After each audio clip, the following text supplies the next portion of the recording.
Good morning, good morning, good morning, and welcome back to Rise and Shine College Football. I'm your host, Jason Watkins, and if you love college football, you know you're in the right place. So before you forget, smash that red subscriber button, like our videos, and don't forget to ring the bell so you don't miss one moment of Hall of Fame college football. Yeah, don't think that I don't understand the irony in the good morning part and Rise and Shine and all that kind of stuff right now. A couple of things going on right now. Obviously, uh, we're a bit late, yeah, but there's a couple of reasons why. Part of it is definitely not on anybody but me. The other part is that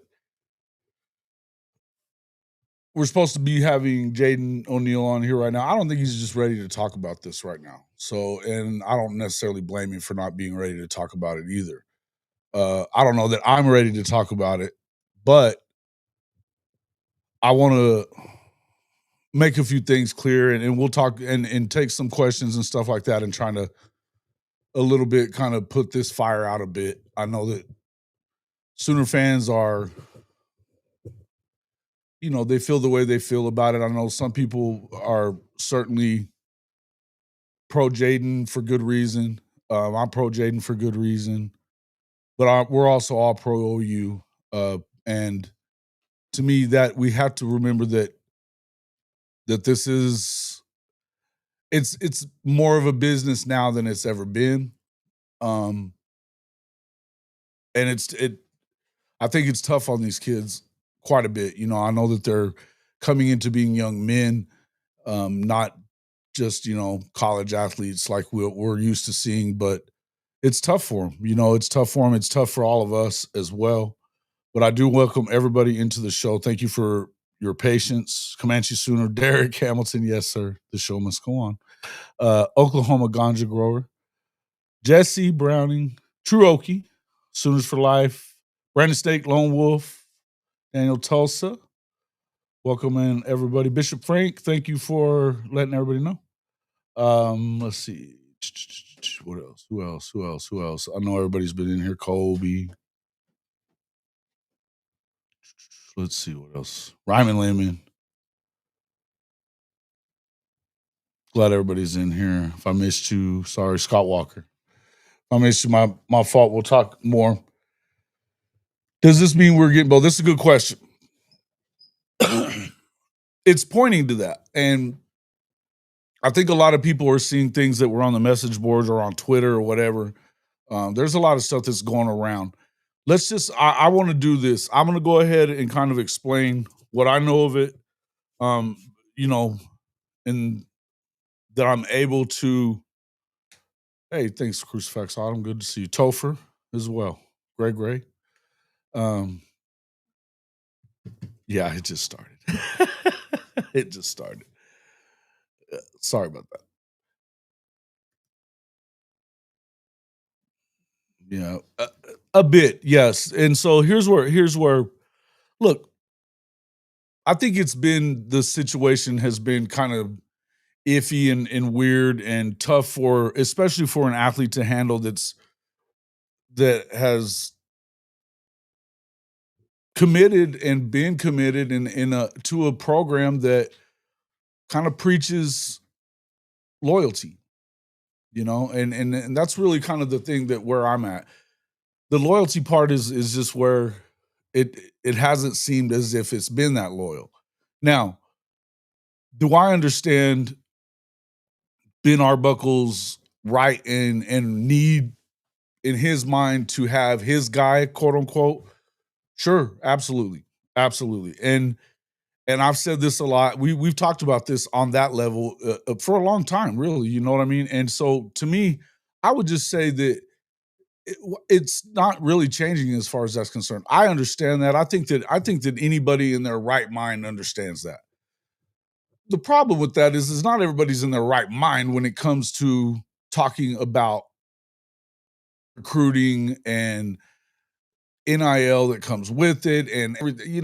It's tough. And when it comes to quarterbacks, it gets even weirder because it's just a different animal than kind of the rest, right?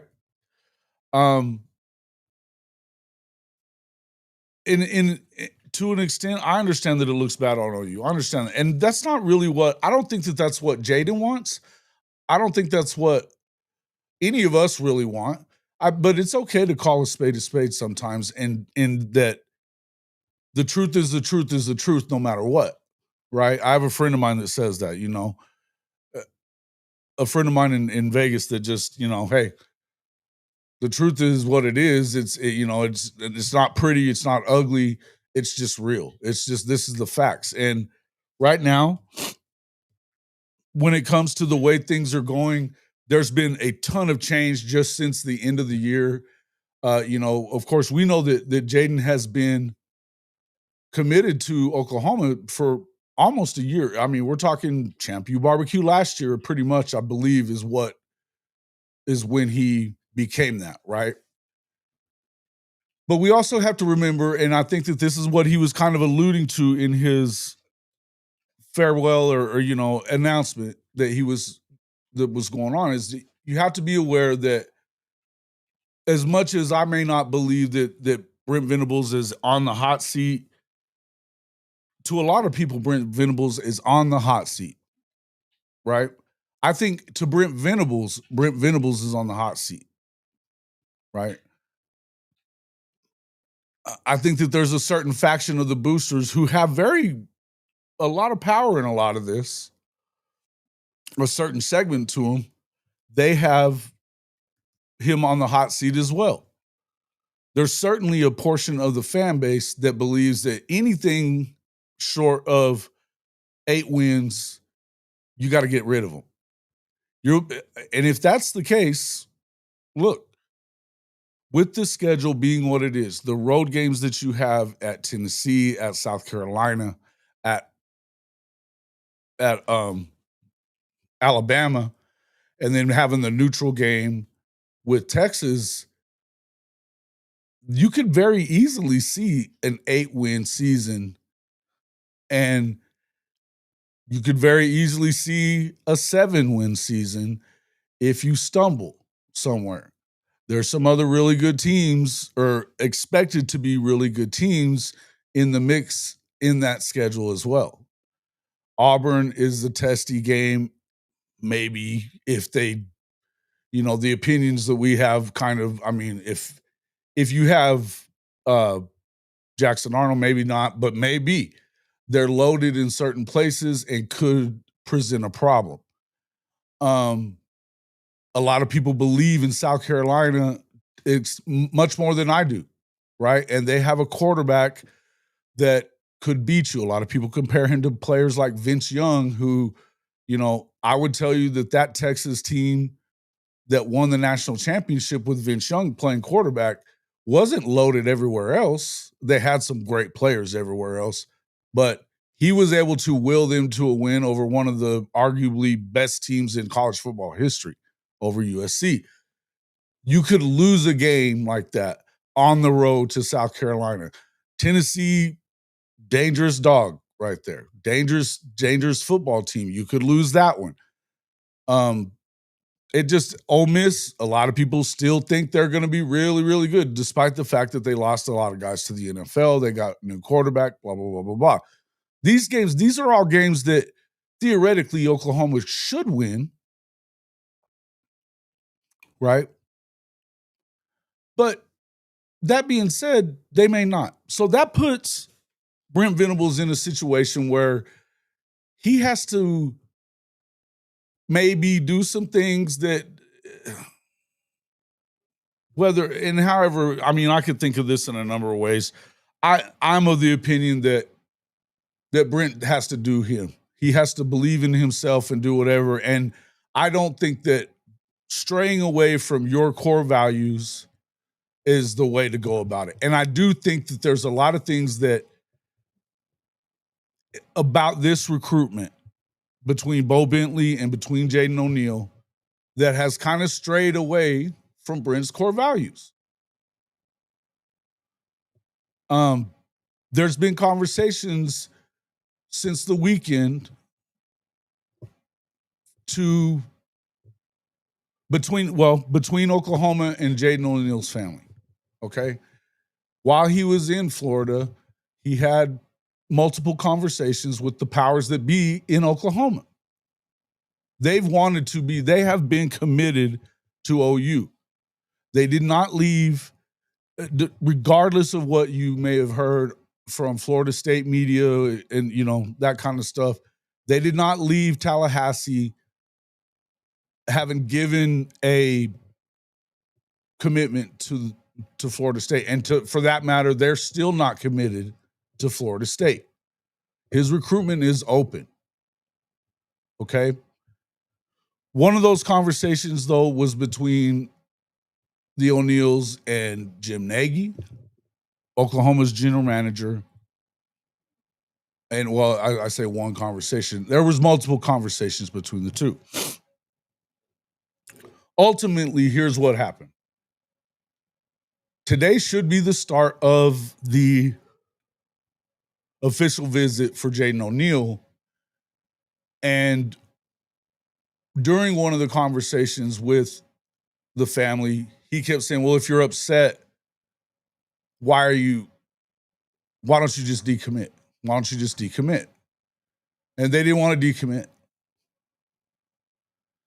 And then as of late Wednesday night, early yesterday, the conversation became, I'm canceling the OV, Jim Nagy being I, because this is going to be, for lack of a better word, a shit show. I don't think that was his words, but essentially too much. The plan was to have Bo Bentley there, quote unquote, to recruit the class with them. A class that is ranked in the top 20 right now, but with his, according to On3, the decommit from Jaden drops them back into the 20s. I think they were somewhere closer to 10 before that. There's a lot of work to do. But the reason, and look, and then, I've seen things on the message boards and stuff like that. I don't know about all that kind of stuff. I can tell you that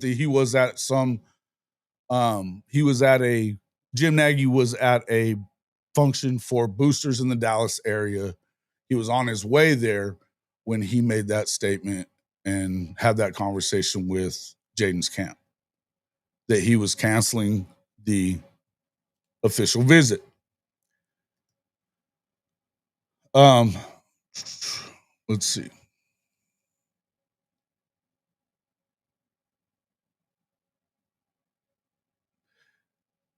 He even canceled it, though. I mean, you got, and part of it too was this is where it's kind of tough. Is Jaden's mother was flying in to be a part of the official visit. She was there in Tallahassee for the official visit there as well. So my feeling is that this is definitely not something that they wanted. This is definitely not something that the O'Neals wanted.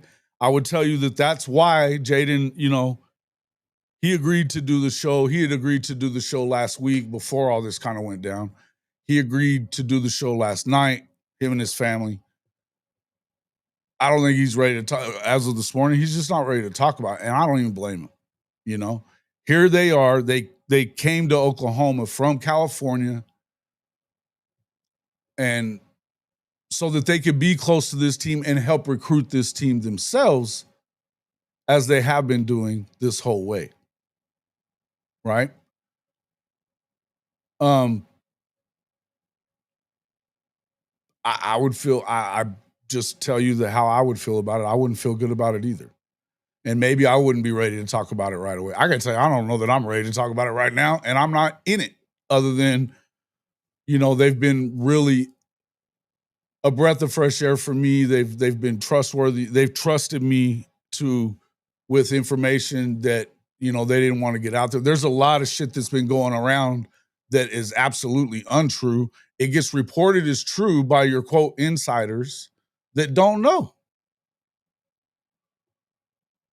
A lot of the shows that we watch all the time haven't gotten it right.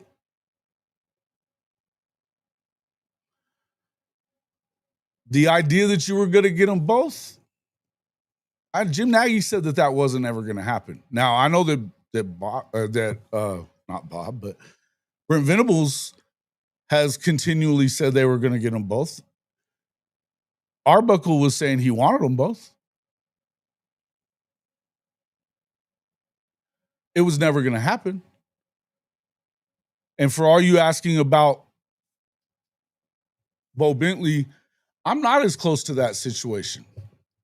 But I would tell you that from everything that is being said from apparently the Dallas booster dinner, whatever it was, that, Q&A that was going on, and from what was told to the O'Neal camp, Bo was supposed to be there this weekend. And it sounds like they believe wholeheartedly, yeah, they're going to get him. Maybe so.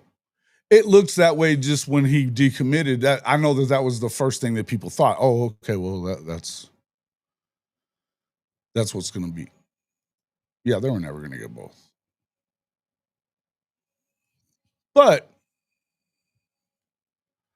I think this is a underrated statement, Brandon. To lose a kid that didn't involve NIL over loyalty in the NIL era is insane. Put that in your pipe and smoke it. Ponder that one for a second, because it's wild. Yeah. Well, and here's the thing. I think that goes for all of them. But I absolutely agree with you on this too, Des. You got to run it up on them if you're Bentley and them. And although, he didn't exactly – I know that there's a lot of clips of him doing some good things at Elite 11, but he wasn't ranked very high at Elite 11. He certainly did not look to be among the top 5 players that were there even as far as throwing the football. Now, that doesn't mean that he's not going to be very good and all that. And look, to be real with you, we're talking about 2 quarterbacks that will be at their respective schools, whatever they may be, at this time next year, having still not went through a fall camp, right? So it is what it is. I think that at Oklahoma, you have a succession plan with Michael Hawkins, being as gifted as he is. Whoever was going to come in was going to probably wait minimum of 2 years anyway, right? It may be 1, but it would, that would mean that there was a lot of success both this year and I think next year as well from that position. And maybe, maybe you've got 2 guys in the NFL. I don't know that that's necessarily, I wouldn't say possible. It's definitely possible. I don't know that that's the most likely scenario that you have John Mateer one and done it, win the Heisman or be a finalist in the Heisman, whatever. Oklahoma hits the playoff and then you turn it around and you do the same thing again next year. Now, could it happen? Sure, absolutely. I think that this is a top 10 roster in the country. It is a top 10 roster in the country. For the people that don't believe that, Josh Pate said it yesterday, 2 days ago. He pays more attention to the bullshit rankings than I do, but he's saying that it is even as well. I'm telling you that I look at whether some of these guys were 5 stars or not 5 stars. And for John Mateer, we're talking about a 3-star when he came out of high school. He's one of the top ranked quarterbacks in the country right now, which means that roster is unreal good.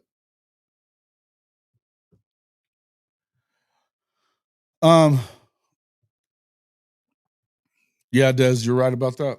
I think that is where we're at. And, and listen, I'm an Oklahoma guy. We all know that I'm an Oklahoma guy. I love it. I love OU. I love Coach Venables. I even, for the most part, I am very excited about the direction that they're heading. I believe that they're going to have a good season this year. I think they have a very good chance of beating everybody on their schedule. I'm not saying they're going to beat everybody on their schedule. I feel like this is a football team that can beat every team on their schedule. Alabama included. We saw them do that a year ago when they weren't as good, particularly offensively. Defensively, they were really good. I think they're going to be that again. And offensively, I think they're going to be pretty damn good, right? It's going to all boil down to me to health.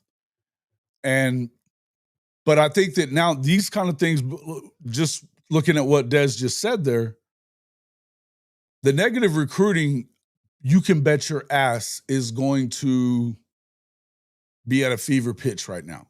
It's going to be at a fever pitch. And I would just tell you that you better win. If there's pressure to win on Brent Venables for his job, believe there's pressure to win because of this too. Even if he were to hit that 7, keep his job, despite what a lot of people think, keep his job anyway,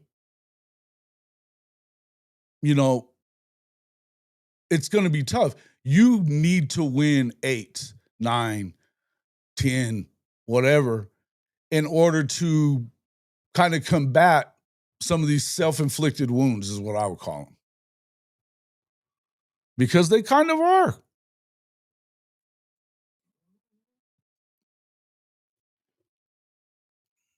And, we can speculate about that, Jen. I know, I've heard that a bunch. I don't think that you're the first person to say that by a long shot. Even people on this show have expressed that expectation. That if Oklahoma's an 8 or 9 win team and they don't make the playoff, maybe Mateer ends up coming back. What I would tell you is what I was talking about the other day. When you get a first round grade like Landry Jones, you don't come back to college. Because Landry came back. You remember Landry came back and ended up being a 4th rounder. And he had a first round grade. He was probably going to go in the top 5 had he left after his junior year. It is what it is, right? Things happen the way they happen. But I would tell you that if you're a guy like John Mateer and you've been betting on yourself, you went to Washington State, you really have to take a look at, he's done everything. Now this is year 3 with Arbuckle. Can he be better than what he is in his second season as a starter under this coordinator and with the talent level that's there? I don't know. I don't know that you see a huge jump the next year. I don't know that you would see it. And in fact, you generally don't see huge jumps like that from one year to the next like that. You look at Quinn Ewers last year, just talking about guys that have been around recently, and this isn't a knock at Quinn Ewers.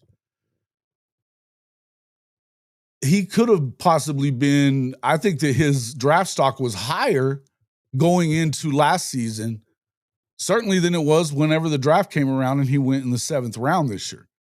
I would just tell you that he probably would have been better off going to the draft. You still had some injuries. There were some times that Arch Manning had to come in because of poor play, Georgia. There was a few things that just kind of made it look like maybe Quinn had reached his ceiling. And if it looks like, say, okay, he's reaching his ceiling here and he's performing very well, and it gives you a first-round draft grade or even a second-round draft grade, it's a consideration that you got to make. Now, Carson Beck needed another year in college because of the way that everything ended last year and the way he didn't play very well. That's another risk that you take. If he plays well enough this season to be a first-round, second-round selection, and he comes back, it could always be worse. It could always be worse. You never know what's going to happen. The ball bounce is funny. That's why it's oblong. It ain't round.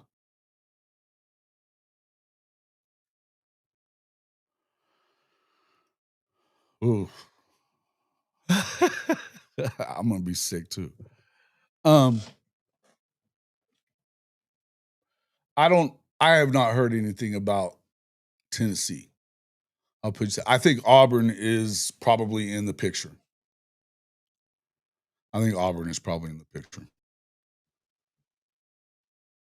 Seth is an analyst at this point. He's an analyst at Tennessee. I know that he's got the ear of Josh, and they need quarterbacks.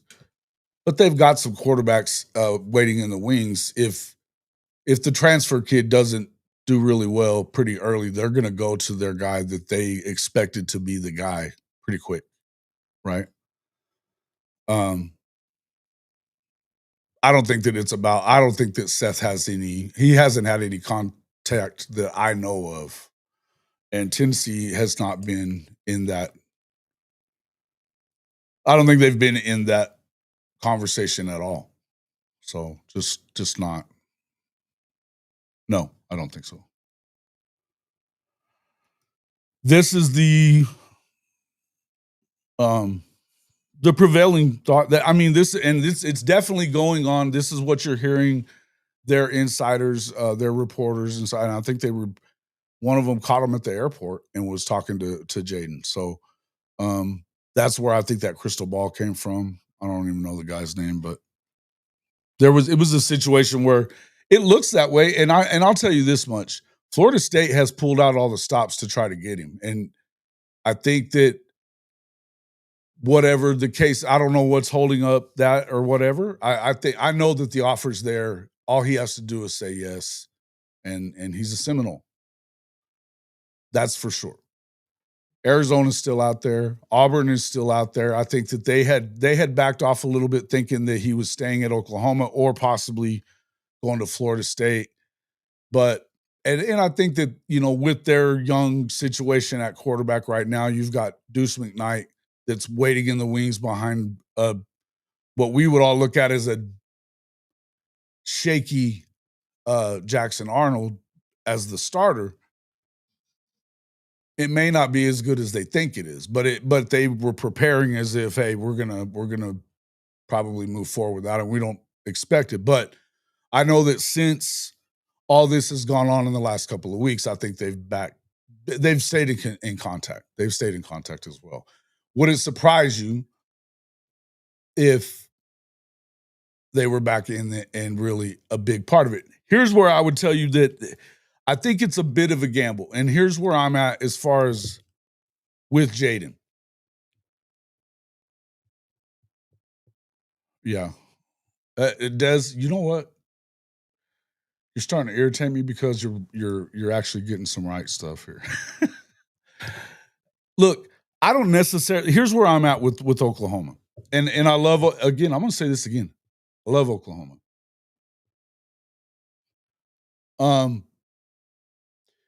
This is what we've been talking about before. That it's one thing if you want to go in that direction. It's totally understandable if you want to go in that direction. You want to give your offensive coordinator the ability to say all that, to do all that. But if you want to take control over it, this is exactly what should have happened before. That if this is where you were headed, instead of the constant, we're going to take them both. And I'm going to tell you that part of the conversation that was had between Nagy and the family or the O'Neal team was, I don't know what made them think that we were going to be able to get both of them.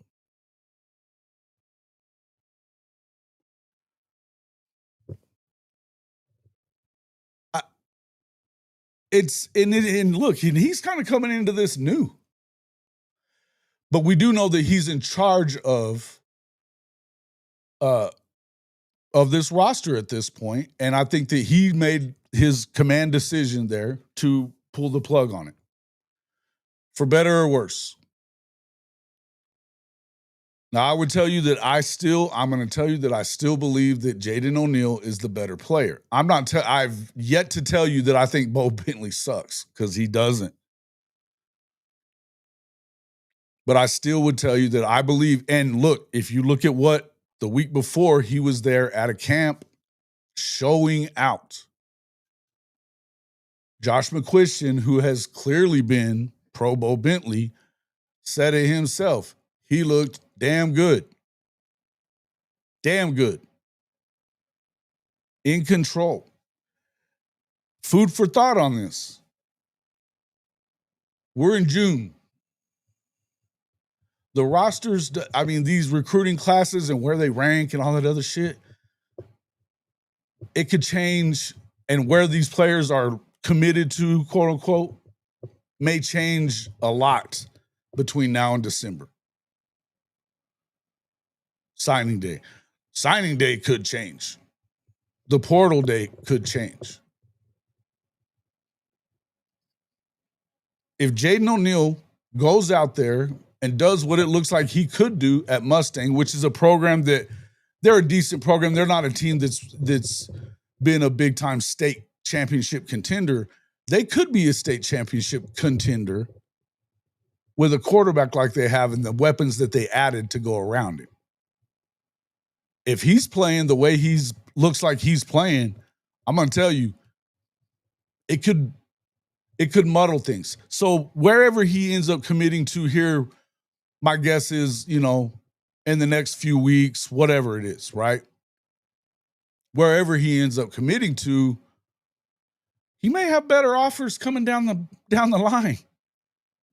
He goes out there and does what it looks like he's going to do, because he's done nothing but improve month over month, hell, week after week. Everything you've seen of him, it's just been really good. It's just been really good. When he went to the Elite 11 regional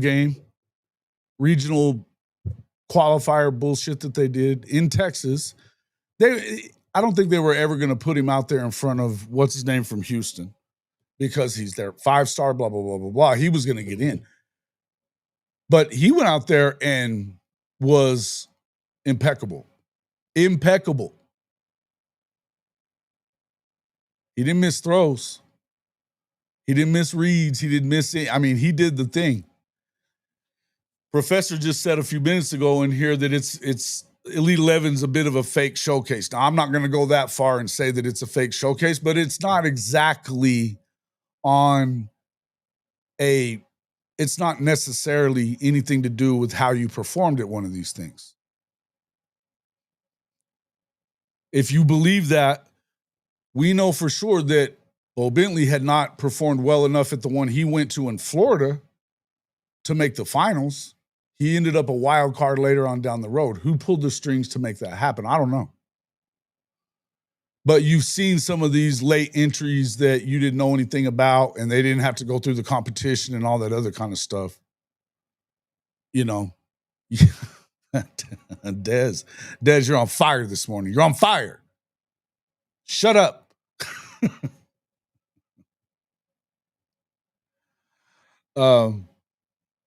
It is what it is. A bit of semantics was played by both sides. What are you talking about, Rock? Welcome into the show.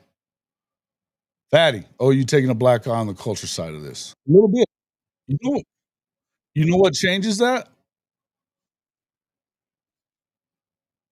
You know what changes that is winning football. All will be forgotten if you're winning. That's the whole point of what I'm trying to say. Look, I don't know what's going to end up happening for Jaden O'Neal. I don't know what's going to end up happening for Bo Bentley. That, again, all signs are pointing to Bo Bentley being an Oklahoma Sooner. That doesn't mean that he's going to be. It doesn't mean that he's going to be. We're going to have to wait and see on that. Hold on real quick. I'm going to have a guest pop in just a second, but first I'm going to do this commercial from one of our sponsors. Hey, Jason Watkins here with Hall of Fame College Football. And if you are ready to back your favorite team, the Sooners, and fade that Texas hype train every Saturday this fall, there's only one place to do it, MyBookie. Right now, you can double your first deposit up to $1,000 when you sign up at hofmedia.us/mybookie1000. That's hofmedia.us/mybookie1000. Yep, 100% deposit bonus, and it takes less than 5 minutes to get started. Whether you're betting college football, rolling the dice in the online casino, or dropping a 10-leg parlay on SEC Chaos, MyBookie has everything you need. Bet anytime, anywhere, on the go, at the tailgate, or yelling at the refs from your couch. Just don't talk trash. Put your money where your mouth is. Hit that link, hofmedia.us/mybookie1000, and get your deposit bonus today. Bet anything, anytime, anywhere with MyBookie and Hall of Fame college football.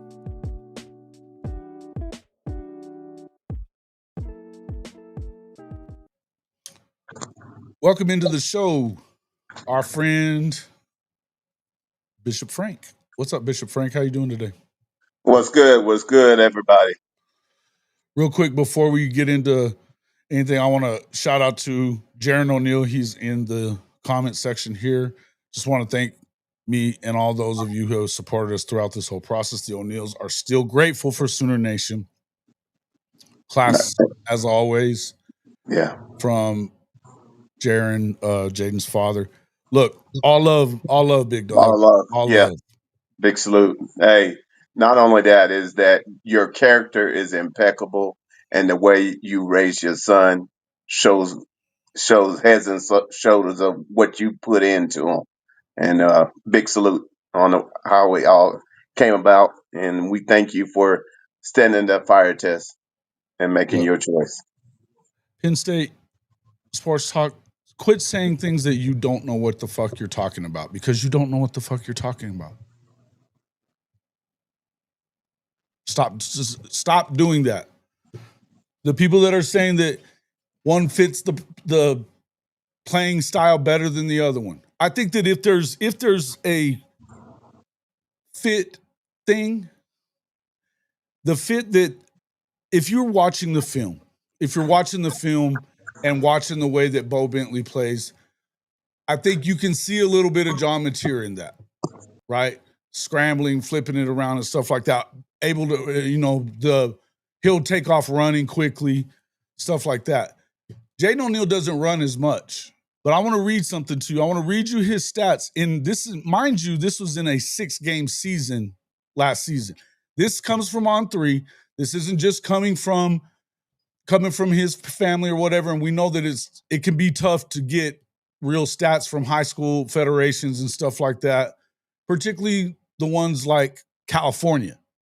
These are his official stats, though, from last year. In 8 games at Narbonne, California High School as a junior, their 6'3", 200-pounder threw for 2,670 yards, 2,670 yards with 18 touchdowns. He added 370 yards and 10 touchdowns in that shortened 6-game season. That shit, I don't care what we're talking about. Who do you think is better and all that? Don't tell me that this kid couldn't have figured it out in Ben Arbuckle's system that isn't new to anyone. It's not a new deal. Yeah, y'all barking up there. That's almost 3,000 total yards. You did say 6 games, right? 6 fucking games.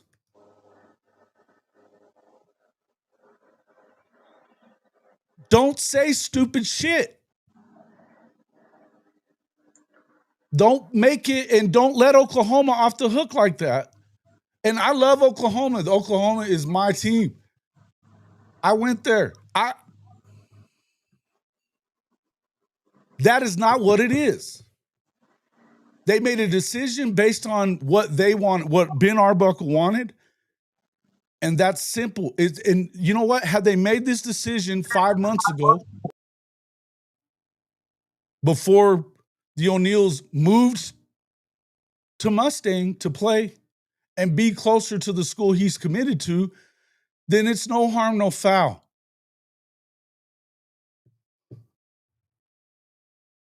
If you're taking heat for it right now at Oklahoma, you deserve it. That's all.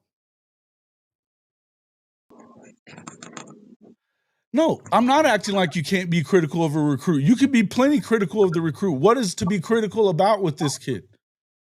It wasn't his doing that only allowed him to play 6 games in that California, changing teams. You realize how crazy it is in California high school football? First of all, this is nothing new. This isn't even kind of new in that state. You think it's Wild West shit going on in Texas? It's not close to what you see in California with all the private schools and everything else that are involved. You don't have a ton of private schools in the state of Texas, especially the ones that they don't play in UIL or anything like that, because you have to go by pretty stringent rules when it comes to transferring. Now, all states, I think, have relaxed it a bit because you can't really stop it. There's always going to be ways around it. That being said, I'm not saying you can't be critical at all whatsoever. I'm telling you that this isn't the place to start criticizing anybody because you don't know what the fuck you're talking about.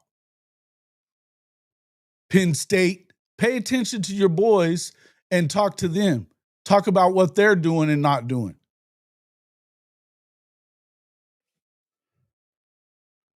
Shit. Yeah. I would say this, fam, and this is all sincerity, and big shout out to Jaron. It takes a class act to go through the fire like they did and stay committed up until this point. So we have to truly understand that that was a tough decision, but they didn't waver. In fact, they doubled up on it and moved from California to Oklahoma, Mustang at that. So if you think about that, be careful with the narrative that you push out there, because understand in both individuals' cases, it's a tough decision, but one was committed and one was not. Yeah. So, Right. you know, the bottom line is, hey, we're just trying to make sure we appreciate Jaron and his family and the O'Neal family. Hey, they stayed committed through a season that they could have easily jumped off at any time. Yeah. Then they doubled down, and then they went through what they went through with this recruiting situation. Mm-hmm. Hey, all we got to do is, hey, we tip our hat off to you. You have a son that has great, impeccable character. Right. Period. Point blank. Right. So just to kind of go back through some more of his, just to kind of drive this point home, his playoffs, he's 400 yards and four touchdowns total, 2 rushing and 2 passing, but he's a pocket quarterback, remember. Against Dorsey. Birmingham, this is last season, 105 yards passing, 2 rushing touchdowns. That's the one they fell out. San Pedro, 400 yards passing, 7 total touchdowns. That was the city championship game. That's part of the playoffs. 7 total touchdowns, 6 of them passing, another one rushing and that was a 45, 48-yard touchdown run. Pacifica, 255 yards and a touchdown. Or that Birmingham game may not have been where they lost. I think it was Pacifica that they got beat by. But he had 14 total touchdowns in basically they were in the playoffs whenever he started playing. He had 2 games and then it was playoff time. So part of that was, a lot of that was during playoff time. He had 14 total touchdowns, 1,160 passing yards, 64%. And this is with a team that lost because of their weird little rules and people complaining and not wanting them in. I don't know exactly what happened there. But I know this.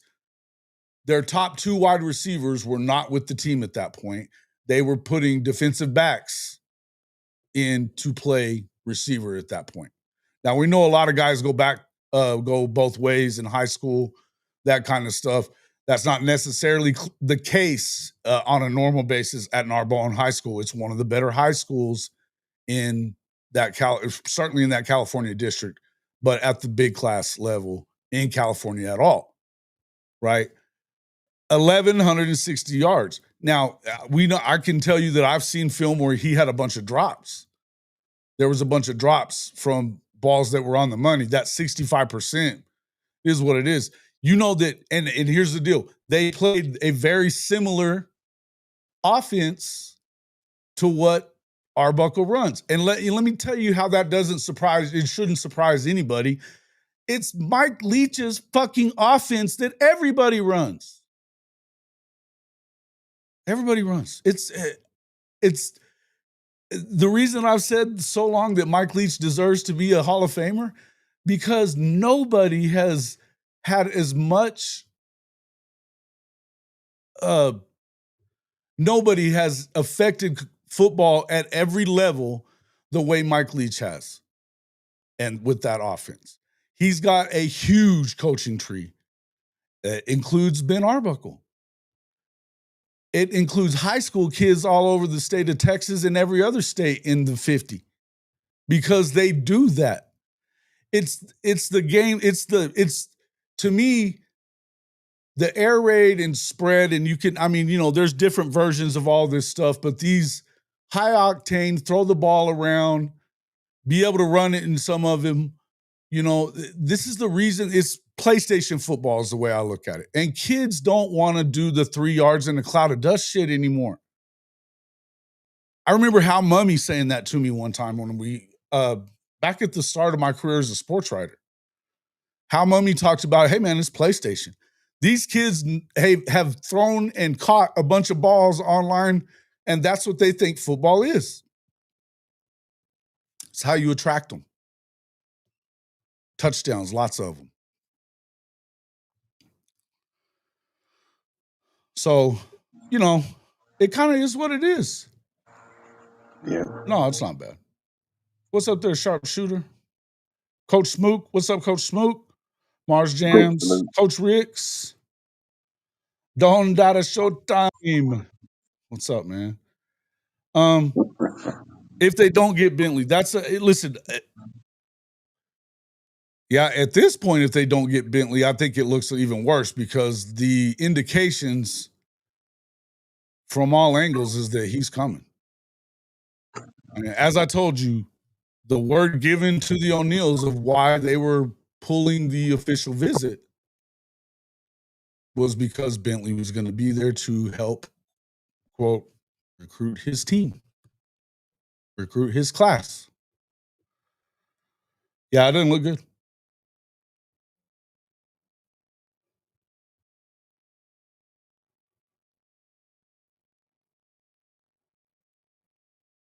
What are we talking about?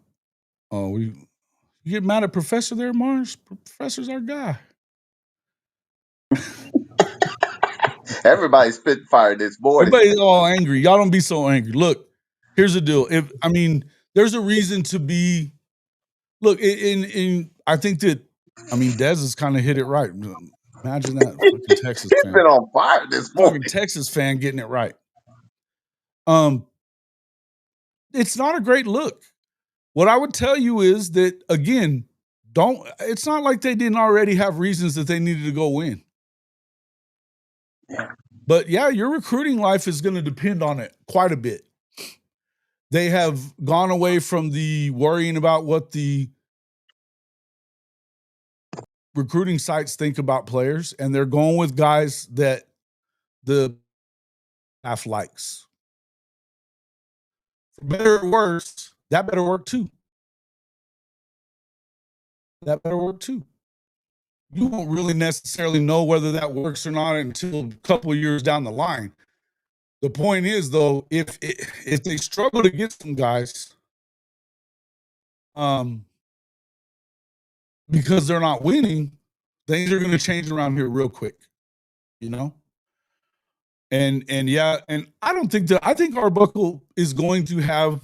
I think he's going to have a good year. Number one, first of all, I'm not doom and glooming this to death. I'm not going to do it. You're not going to get me to do the Sooner Surge thing at all. Okay. I believe this Oklahoma program is poised to make a run at the playoff. They have a second to none defense. They have a quarterback that is very good, and with weapons, he was very good without the weapons he has right now. It's just a fact.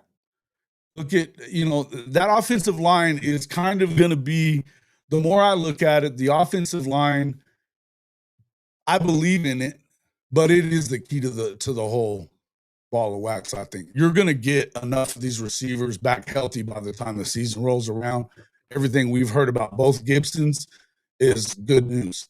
They also brought in a bunch of other guys that either have had significant success or look really close to it. Or, they've all, every one of them has had some success at some level, right? You also got some freshman kids that look like you may not be able to hold them out for very long either. And then the sophomores that had to play prematurely last year, they also, I like a lot of them too. Ivan Carry-On, big body, 6'7", doesn't drop footballs. Zion Kearney looked really good. The longer the season went along, he started to come into his own. I think he's an absolute stud. Love it. I think he's going to have a good opportunity to contribute this year as well. But Deion Burks is healthy.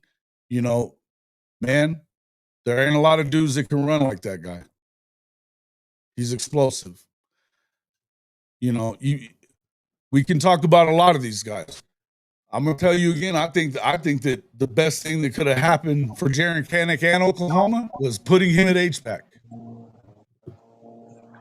I think he's going to be a big deal. And then you got a running back room like you have with Jaden Ott, who's already had a huge season with the worst passing offense. It may have been worse than the one we had last year at Oklahoma, at Cal that year. He had 1,300 plus yards, bunch of touchdowns. In 30 games total in his college career, he has 3,000 yards, 30 touchdowns. I mean, it is what it is. And last year wasn't the big year because he played sparingly because he was hurt. He had a really good game against Miami, though. They almost won that one. My video's choppy and laggy? Really? Let me check it. Oh, okay. Let me check something. Maybe delay. Hey, Bishop, pop out and come back in. Okay.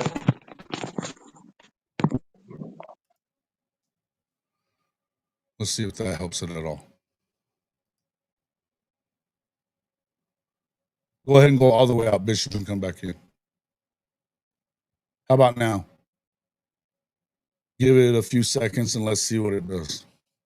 All right. I'm going to read some of these while we're waiting. Is Mateer getting off against RD? This is a good question. From everything we've heard, now, I don't know if you were in here last week whenever I had Reggie Powers, the third on. Or, no, Junior, dad. Reggie Powers' dad. He confirmed everything that, I haven't talked to his son a lot of it. I don't think he's been at a bunch of practices or anything like that. But he confirmed that it's kind of a back and forth deal. Same thing that you heard out of John Mateer, same thing that you've heard out of a lot of the other insiders that kind of know what's happened. Marcus Dent and Boganowski kind of both said the same thing, having been at practices, that, some series the defense does its thing, some series, they're out there scoring on them. You know what I mean? It's competition. It's a real competition. Now, when he ran for the touchdown or whatever, you could call that a real touchdown or not because, you don't really get to tackle him.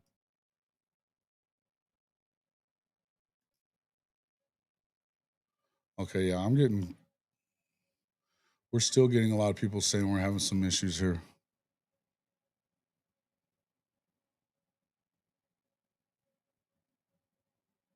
Hold on. If it slows down, I'm gonna check. Let me check. Hold on. Let me check something.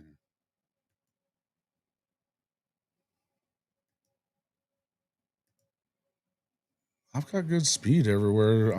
I've got plenty of CPU. According to all my numbers, I should be fine. Are we better?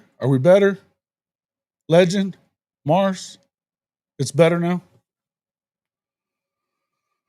Okay, Coach Ricks, I'll shoot you a thing, but wait until you get on your computer, because if it's from the phone thing, it could be about the phone from Bishop.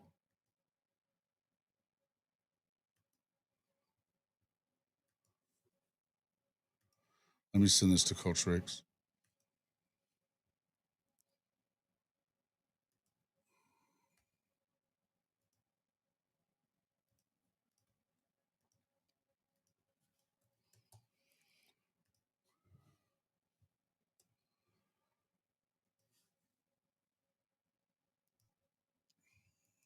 Okay, it's it's in there. It's in there, but it's all better now. Okay, cool, sweet. All right. Yeah, I just checked all my CPU stuff. It should be better. All right.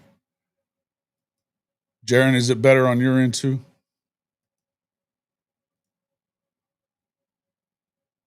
Yeah. All right.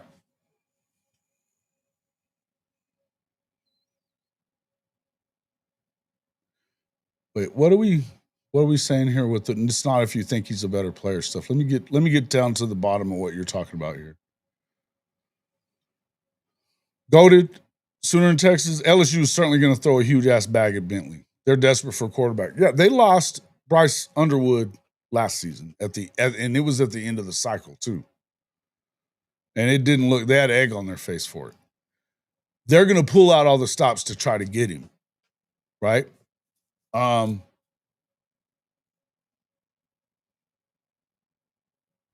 It is what it is. Okay, thanks, guys. Appreciate it. OU fans have shown zero patience with BV, so booing another freshman would not surprise me. Oh, yeah. It's not really about who you think. We can't say at the time he's made a mistake in his decision. And this is what I've not said any of that either, by the way. So go ahead. That's it's a good point to bring up, because I want everybody to understand that this isn't me saying that they've made a big mistake or anything like that, as far as the right guy or all that. That's not what I'm talking about. What I'm talking about is the loyalty part. That's a mistake. Because you're preaching loyalty to your program, to your players. You want them to have loyalty. His recruiting philosophy is, don't be going on visits when you're committed to us. Right? Well, and it's always been, when you commit to us, we're now committed to you. We're taking that thing off the table. We're taking that position off the table. That has been his MO since he got to Norman.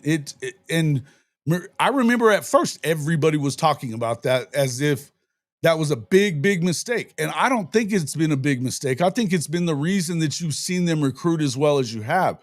Parents love that part.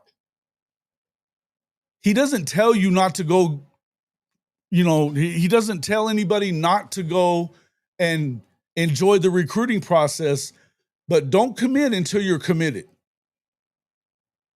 The marriage thing, all the marriage stuff and all that stuff that he talked about in the past, that has been, those comparisons, you don't get married and still go play the field, blah, blah, blah, blah, blah, whatever. It's all of that stuff. You got to, and when you're preaching that stuff, you need to live by that too. Now, again, I would tell you that this is where I feel like that he's moved away from what we believe and what we know are his core values, because of the situation at hand, because of the pressure being placed upon him to win today. But so at what,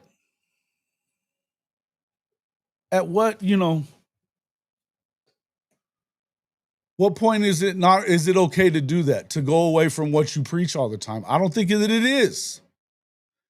And again, I'm not of the mind that I think that I don't want to see Brent Venables leave. I don't. I've not told anybody one time. I got in an argument over the last couple of days with Sooner fans on Twitter that are talking about if he doesn't win 8, you got to fire him. I don't buy, damn well if you watch this show that I don't think it's a win 8 or go home thing. I just don't think it makes sense, number one, with the amount of money you have invested in Venables, his staff, and this roster that we do know costs money now.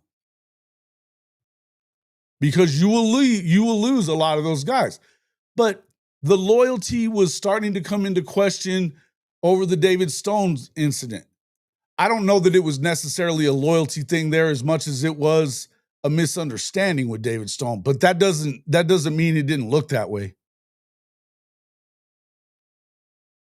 We happen to know for a fact that there were some shenanigans going on with some other players. One of them's gone. One of them's still here. But they had to play the game after they had already offered him what he was supposed to be getting for this year. In December, he signed a deal, and then they were chopping it way the hell back. My belief is that that's exactly what happened with Gavin Sawchuk.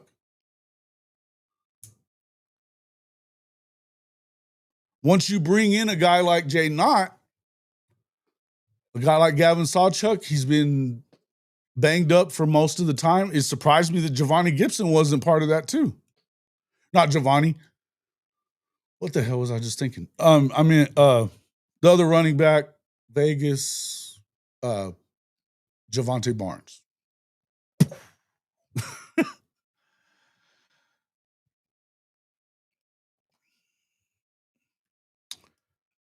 The less we win, the more leverage we get to players. Absolutely. There's no doubt about it.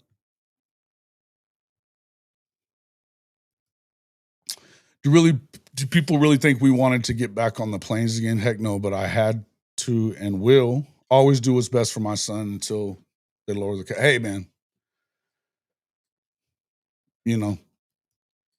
Nobody blames you for that for sure. Yeah, and I agree. Here's one thing I'm going to say, because I'm trying to stay as I want to keep this balanced. I do want to keep this balanced. And look, and this is something that Jaron's talked about as well. If BV wasn't in control of it as much as he should have been, and that's absolutely the case, he should have had more control and stepped in stuff. We got to remember that BV has other things going on besides this football team, though, as well. And he has appointed people into positions so that he could take the time that he needed to take over this offseason to be with his family and take care of things that are outside of the football. And more important, outside of the football, the health of his wife. If there is, what I'll tell you is I don't know how much of that has to, or how much he knew or didn't know. The conversation I know that he was having with the O'Neals when they were headed to Florida State was that he wasn't aware of a lot of these things. Do I believe all that? I don't know. Is it plausible in view that he might have been in New York with his wife and stuff? Okay. It doesn't change the viewpoint. It doesn't change the optics, because most people don't give a shit, right? Not saying, I don't want to say that. Most people from the outside especially, they wouldn't even think of that because they don't understand it. They don't make it a lot. There's not a lot of this stuff that's being public at all. You don't hear him talking about that a lot. He's given 2 updates in 2 years about the health of his wife. At both times, it was not good. So I want to continue to say prayers for Julie Venables and the entire Venables family. But again, that's why when I talk about context, folks, this is why I say it. That it's easy to just have your knee-jerk reaction, the simple reaction and all that other shit. It's a lot easier to do that than it is to try to pay attention. Sooner Legend just became a member. My man, appreciate you.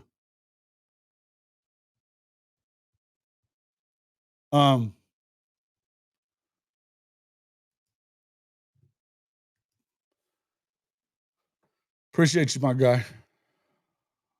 Membership. Let's see.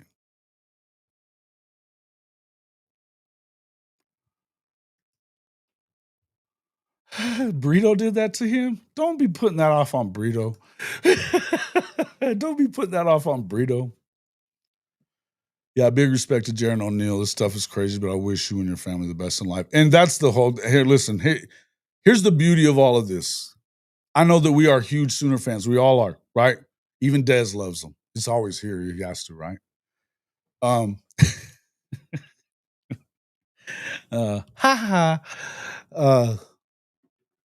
But it is possible to love Oklahoma and be able to root for kids to succeed, for good people to have good things happen to them. It's possible to do both. Okay? It's possible to do both. Let's not forget that. And so a lot of people, there's jackasses in there in Twitter last night where talking a bunch of crap. And it's just what they do. Some people are just you're born an asshole and you've been that way your whole life. You know what I mean?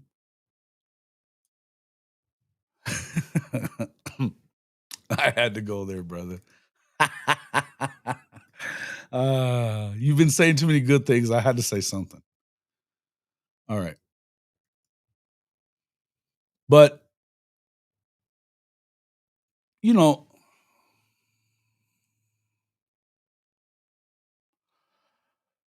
I mean, you could have lost Stone, could have lost, who's J.O.?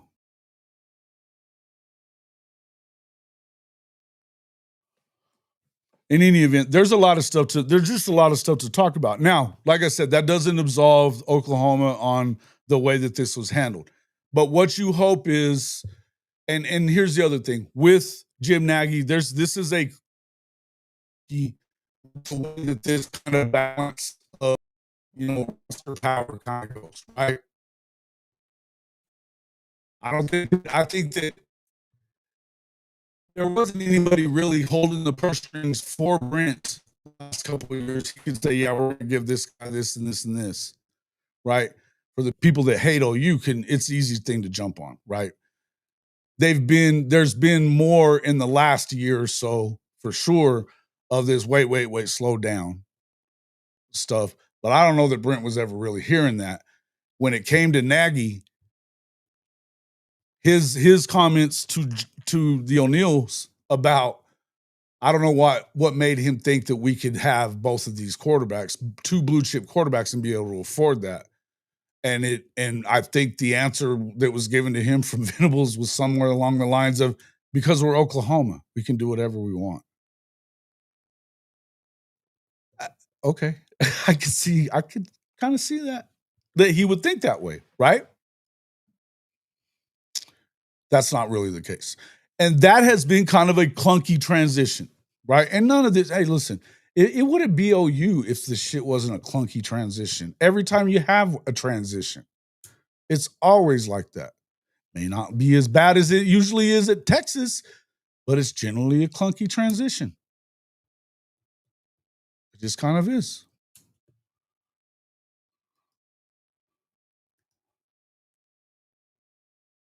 Yes. Oh, man. Love it. I asked Jaron to come on in place of Jaden this morning. He was like, nah. I'm I'll leave to what he said to me, between us, but he basically didn't think that he'd be able to be politically correct, or if you want to put it that way. I knew better, but I appreciate this is why I'm saying that. There's a lot that goes on in recruiting behind the curtain. And here's the thing. It's the other thing about it is too, and I don't blame Jaron for not coming on. Right now, there's some raw feelings. There's some raw feelings. I think there's some raw feelings from Oklahoma I promise you that there's some raw feelings by Jaden and his family. And it makes plenty of sense. Plenty of sense. It sucks. There's no good way to go about this. There's no good way to end it. If Nagy, and I'm not even saying that Nagy didn't necessarily probably do the right thing for the program at this point. If he felt like it was going to be a scene or something like that, not that it would have been, because it wouldn't have been. We know that they carry themselves with class in the O'Neals. They do. But if his feeling was, and he wanted the truth about how they felt, he hadn't spoken to Jaden or Jaren. I don't even think they'd had a conversation up until they started having phone conversations while they were in Florida.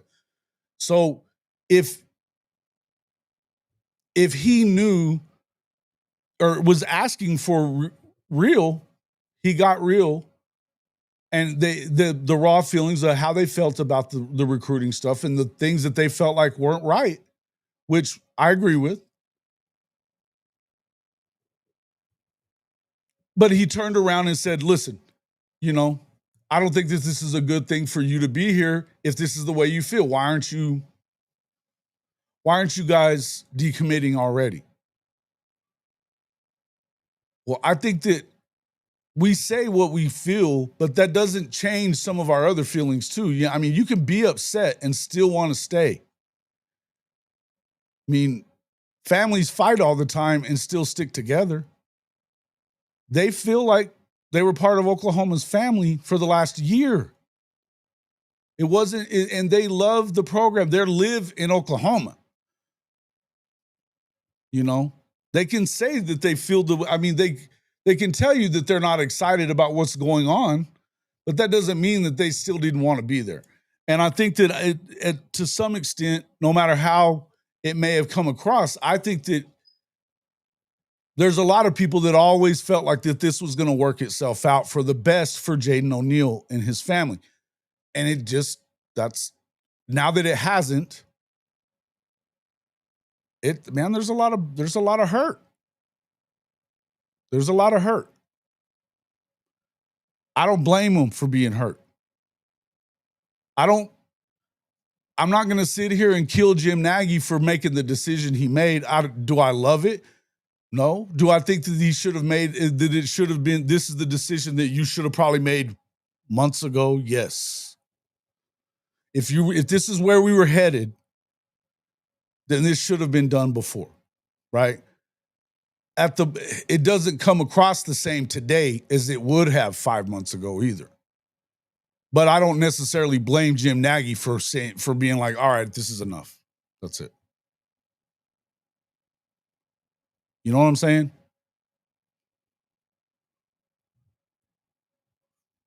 Mm-hmm.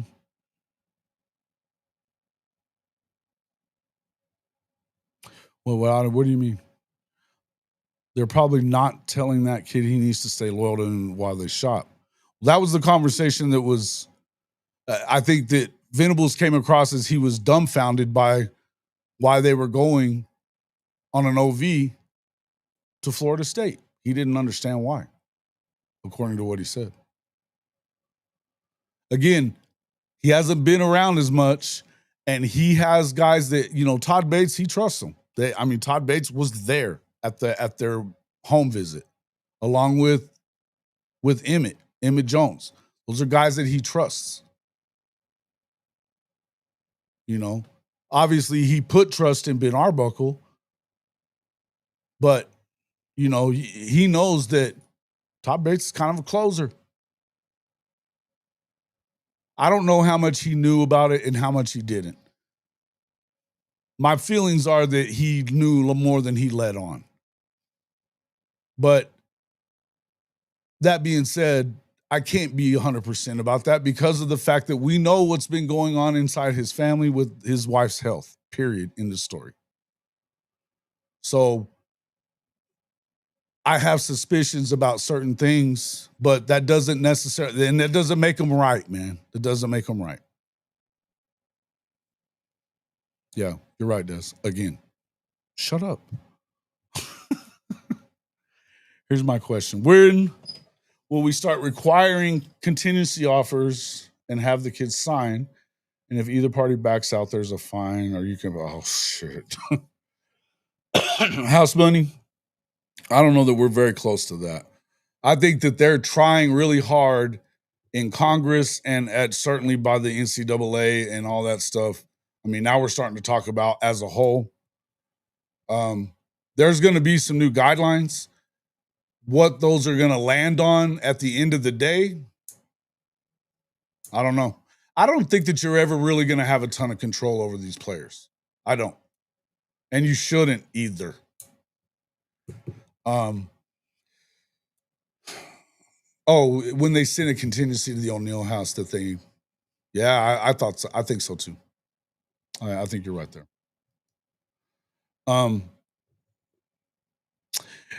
That's not exactly correct anymore either. But some of it, I guess you're right. No, because the guys that, when you think about, there's some quarterback guys that they were talking about. Well, we go back and look at this other deal. Hold on, let me bring in Coach Ricks. Are you on camera or do you just have? I'll be right back. I'm gonna run this other commercial.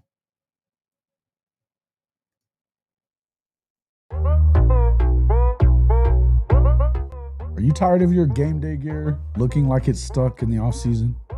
Well, step up your fandom with Hall of Fame College Football's official Fanatics partner store.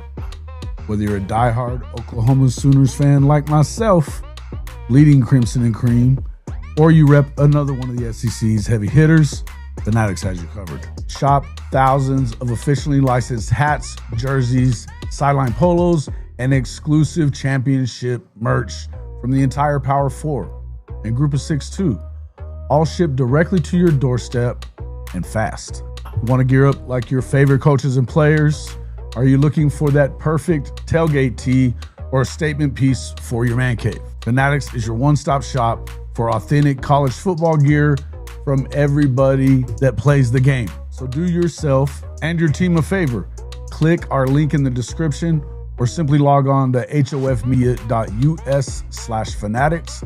That's hofmedia.us/fanatics. And you can shop everything that you want for the best prices of the day right on our Fanatics partner page. Hey, Jason Watkins here with Hall of Fame College Football. And if you are ready to back your favorite team, the Sooners, and fade that Texas hype train every Saturday this fall, there's only one place to do it, MyBookie. Right now, you can double your first deposit up to $1,000 when you sign up at hofmedia.us/mybookie1000.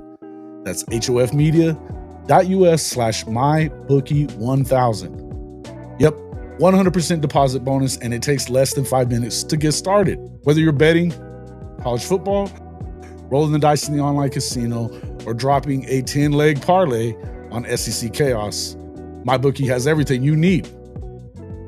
Bet anytime, anywhere, on the go, at the tailgate, or yelling at the refs from your couch. Just don't talk trash. Put your money where your mouth is. Hit that link, hofmedia.us/mybookie1000, and get your deposit bonus today. Bet anything, anytime, anywhere with MyBookie and Hall of Fame College Football. Yeah, make sure you get over to MyBookie1000, get your deposit bonus doubled up to $1,000. And if you want to know where I got this hat, Sooners for Life, the first video, Fanatics, baby, Fanatics. I don't make a whole lot off of that. In fact, it's almost nothing. What you do very well with that link is get these things for cheap. I think this one was like, with my discount that I get for that link, it was around $23. Pretty cheap, man. Pretty cheap. Okay. Welcome into the show. Friend of the show, Coach Ricks. What's up, Coach? What's going on? What's going on, dude? What's going on? Oh man, it's been a little bit of a day. For more than one reason. Yeah, man. I'm trying to save how I really feel until tonight's show and everything, man. But I just want to let Mr. O'Neal know, man, that you have a lot of people, man, that care about your son, man, in a way that we haven't got to experience the talent and see him on the OU field. But man, just the way that the process went down and showing how dedicated he was to come to OU, man, and then to see it, to see how it trended down the way it is. Right.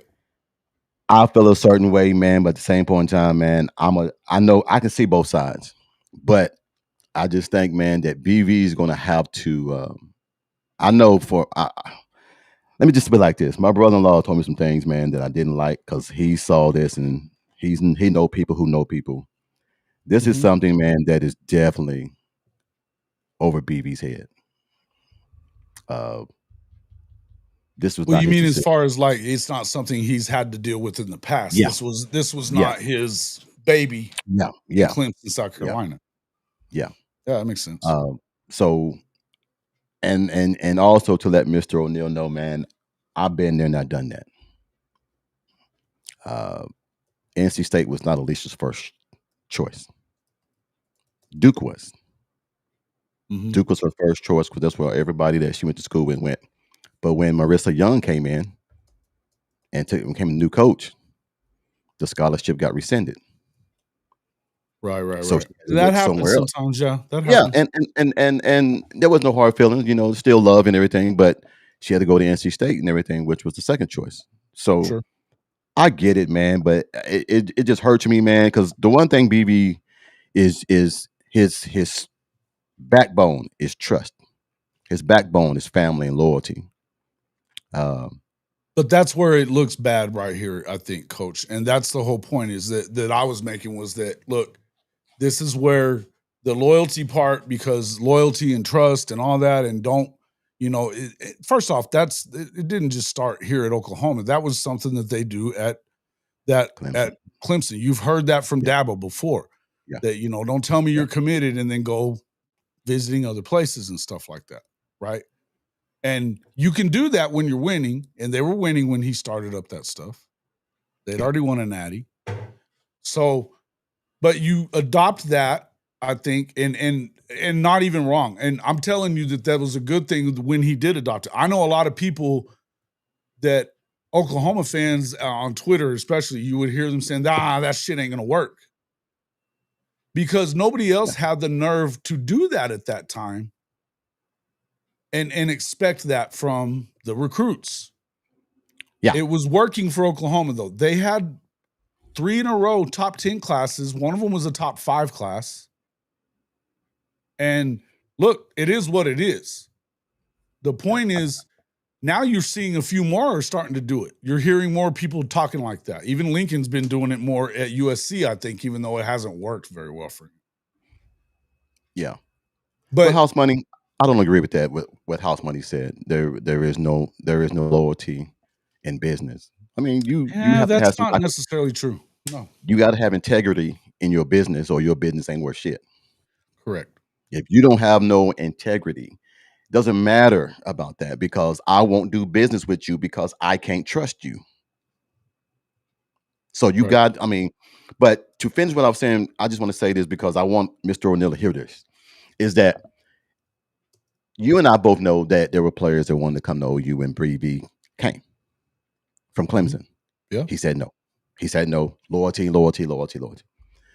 You have a young Like man. Jaron Canick, he was just Yes, committed to Clemson, and yes. he told him no, He, no, no, no, and then he did it anyway. I'm coming anyway. You can't, look, all I'm saying is, and I want to make it look, I want to want to be real bad on BV. I want to keep it level because I have a respect for both. But this is when Ben Arbuckle was going to come to OU regardless. Washington Mhm. State, Oklahoma. There is no comparison. He's coming to Oklahoma. BV should have said, we have a young generational talent in place that has shown me in the program loyalty, obligation. BV doesn't want guys that have committed to Oklahoma to go visit any other place. Why are you not standing on that square when you have someone that's already committed? Why are you out looking for someone else? That's my problem. As a coach, I have to look at that, because if I do that to this player, now all the other parents are looking at me and saying, is my child going to be done the same way? Is he looking for someone Yeah. else? And That's the that's a fair only question. problem I have. That's the only Coach, and problem would it not I be a got. fair question to ask that if you're a recruit's family right now? Look, if I'm a parent of another recruit, I would be in BB's office asking, okay, I need to know where we stand. Do we need to go back to the negotiating table? Do we need to go back? Do I need it writing in blood? I need something to ensure that you guys are not looking behind closed doors, behind the curtain, as someone else. We're doing everything that you asked us to do. What bothered me is you asked this family to move here. Well, you didn't ask them. They wanted to move here because they wanted to show we are full vested and invested in this. We are invested in this. So what better way to show a program but to move there and be close and do that? Now they did that. Now you hire somebody else who is within his right to go look for another quarterback that fits his system. Now, someone said earlier that Jaden O'Neal don't fit Arbuckle's system. You full of shit. Excuse my language. You full of No, shit. don't be excuse your language. Say it. That is also why you have quarterback coaches to come in and get that young man ready for the system that he is going to run.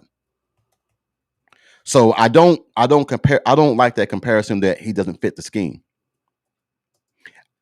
This is my opinion, Jason, and I'm going to say this, and you can take it any way you want to take it. I think Ben Arbuckle wants to be the guy to get his own quarterback. That's just my opinion. I agree with that. I'm not trying to start anything. I just feel like if Nagy is a judge of character and a judge of talent from the standpoint on Senior Bowl and all that, if you're a judge of talent and you don't see talent in Jaden O'Neal, now I got to start wondering. It's a silly shit conversation right there. Now I got to start really questioning: are you really have a good character, a judge of character and judge of talent, if you're letting this generational talent slip through your hands? Give me 1 second here. Stop with this loyalty shit doesn't win championships. All of you guys, the dudes that are in the chat right now, talking about that loyalty doesn't matter and it doesn't help you win championships. Are you out of your fucking mind? If nobody is going to be with you if you're not loyal to them, do you think that the Alabama fans that are in the chat right now, do you think that one of those players off of that dynasty that they just went through at Bama didn't believe that Nick Saban and his staff was loyal to them? Because you know what? They're still loyal. And it wasn't just about winning there. Loyalty, and what does it take to win a championship? It takes consistency.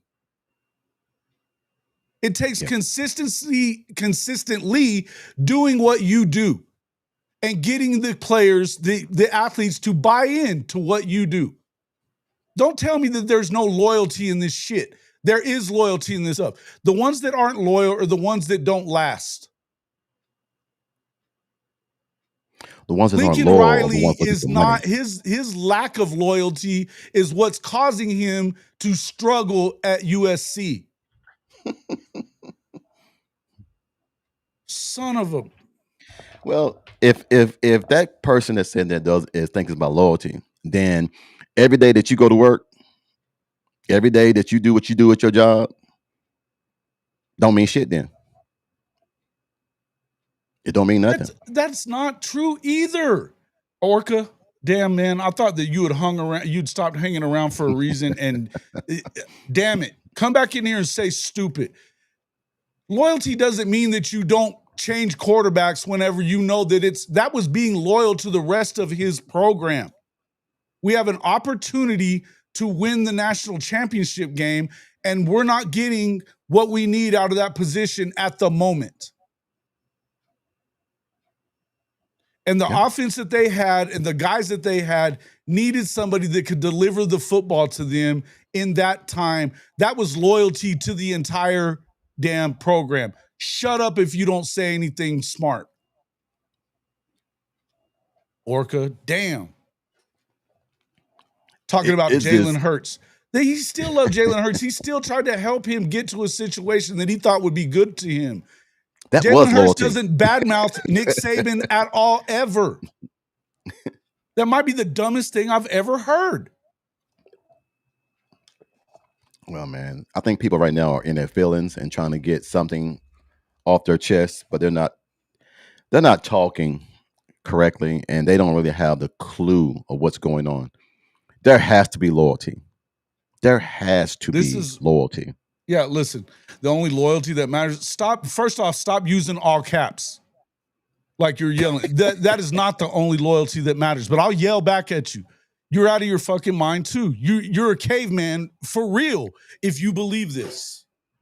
It's not just about NIL. And the most successful programs are not just winning because of NIL. If that was the case, A&M would have 3 championships probably.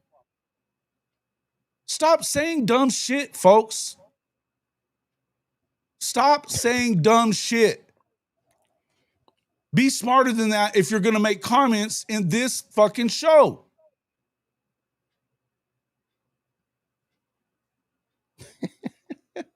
Fuck. Boy, this is going to be a cool day, boy. This is going to be a good day today.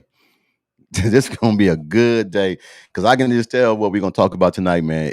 And I don't even want to talk about it, to be honest.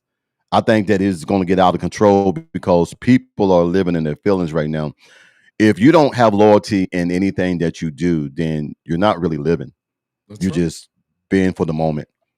But you have to show loyalty to these guys. So you mean tell me if you got five stars, you can't have loyalty if you're not loyal. Who in your life isn't loyal to you as a person? Anybody that we're talking to in here. How important is loyalty in your life? Because I promise you, no matter what the answer is, if you, I can tell you what your life looks like if you're going to tell me it don't matter. Everybody can, by the way, not just me. I'm not a fucking psychic. It ain't hard to tell. Loyalty matters in every walk of life, period, end of story. Yeah. Business, everywhere else. Coaches, they don't know, man. They don't know, man. Winning, that's the only thing that matters. You know what? That's the biggest. You know what, Purple? You have just shown me how dumb you really are. Yeah. Winning is not all that matters. I know that that's what we want to talk about, and it's all we want to talk about as fans of this program or any other big-time program in the country. You don't win without loyalty. I promise. You think all those Stoops teams, and I love it when people bring up the Stoops era when we're talking about BV and all this other shit too, who was part of that. But they act like he was perfect and never did anything wrong, and that, you know what? The loyalty thing didn't work out whenever he wasn't loyal to Josh. It looked like it did. But in the end, who was loyal to Oklahoma whenever it all boiled down to it and they decided to go to the SEC? It wasn't your head coach. And he was more loyal to his brother than he was to the program, and that screwed it up. They were not worth a shit that year, and Josh got the damn axe for it when Josh did what he asked him to do. And I love Bob Stoops. I am a fan, but I'm telling you that those are the times that you see them make big mistakes. I'm not telling you nobody ever makes a mistake, and I'm not telling you that BV can't recover from making this one. Yeah. I'm not telling you that. What I'm telling you is don't expect this expectation of it's natty or bust or you suck if we don't win the national championship it's unfactual. Just because that's what you want as a fan more than anything doesn't mean that that's the only thing that measures success in the program at Oklahoma. And loyalty is part of that shit. They would not have most of these players was it not for the fact of what they were preaching. Yep. We're not spending Texas money. I promise you that we're not. We're not spending Ohio State money or A&M money. I promise you that we're not. We're not too far behind, but we're not. That's not what they recruit on. What does Shawty always say? If you will lose them to the same thing you win them with. If all you have is money, you're going to lose them to money. Yep. Relationships still matter. And loyalty is what helps with relationships. Being real, being loyal. I don't understand how some of you get through fucking life being the way that you are. Hey, Sooner for Life. No, he said, in this era, NIL is over loyalty. I disagree with that. That's your opinion. Look, guys, if you guys have loyalty, asinine statement. The fucking money's gonna come. Why does everybody think that it's money is first? A lot of these kids, look, okay. A lot of these kids, man, want money. A lot of kids don't need the money. There's some kids who do need the money, but a lot of kids have, let's just put it like this. And I'm pretty sure Mr. O'Neal is on here and he'll pretty much vouch for this. My daughters and everything have been blessed to have two parents. And we're very well. I'm not saying I don't want my child to get paid because that's the way it is now. But the money was not the talking point when we went to discuss some of these official visits. It was the program, education. How are you going to treat my daughter? How is my daughter going to live here? And then also it was things about what's after school. What is her life going to be out? Can she come back? I mean, if she don't get her degree, can she come back and get her degree? Will she get her degree? It was never about the money. For you guys that think it's about money first, y'all, man, I guess y'all must really need a lot of money to be happy. I don't need money to be happy. I'd rather have some loyal friends, loyal people in my life, man, to keep my life balanced. So if you're thinking money is the only thing that you need, you got a rude awakening coming. I'm just telling y'all, man. I keep saying this: money, NIL. Not every kid wants the NIL. Yes, they want to get paid and compensated, but that isn't the first thing they talk about. It really isn't, and it's sad, man, that a lot of you guys think that way. Sad is one word for it. I mean, I wasn't. My mom and dad was not rich. We were poor, but we were okay. But my mom would kill me if I was to go out there and say, I'm only going to do what you raised me to do if you pay me. Mm-hmm. You got to pay me in order for me to do anything for you. My mom and dad would whoop shit out of me. Because when I left this house, I'm a reflection of them. Not about money. So I'm sorry, Jason, man. That a lot of you guys that I thought. The only thing that matters is what I got. I kicked Purple Oracle out. The next time I kick you out of a stream will be the last time I kick you out of one of my streams, asshole. Just so you understand that. The idea that it's look, I don't hate NIL whatsoever. I've been saying this a lot. You guys know that I come down on the side of the player when it comes to this conversation. There's a lot. I've heard a lot of people say, no. They need to do whatever they can do in Congress to shut this shit down. No, they don't. No, they don't. That is un-American commie horse shit. Because you know how you can get lasting change in college football is to allow collective bargaining, to allow the players that are generating all this money for you to get their fair share and have their fair say in how the sport is run. That's how it works at every level.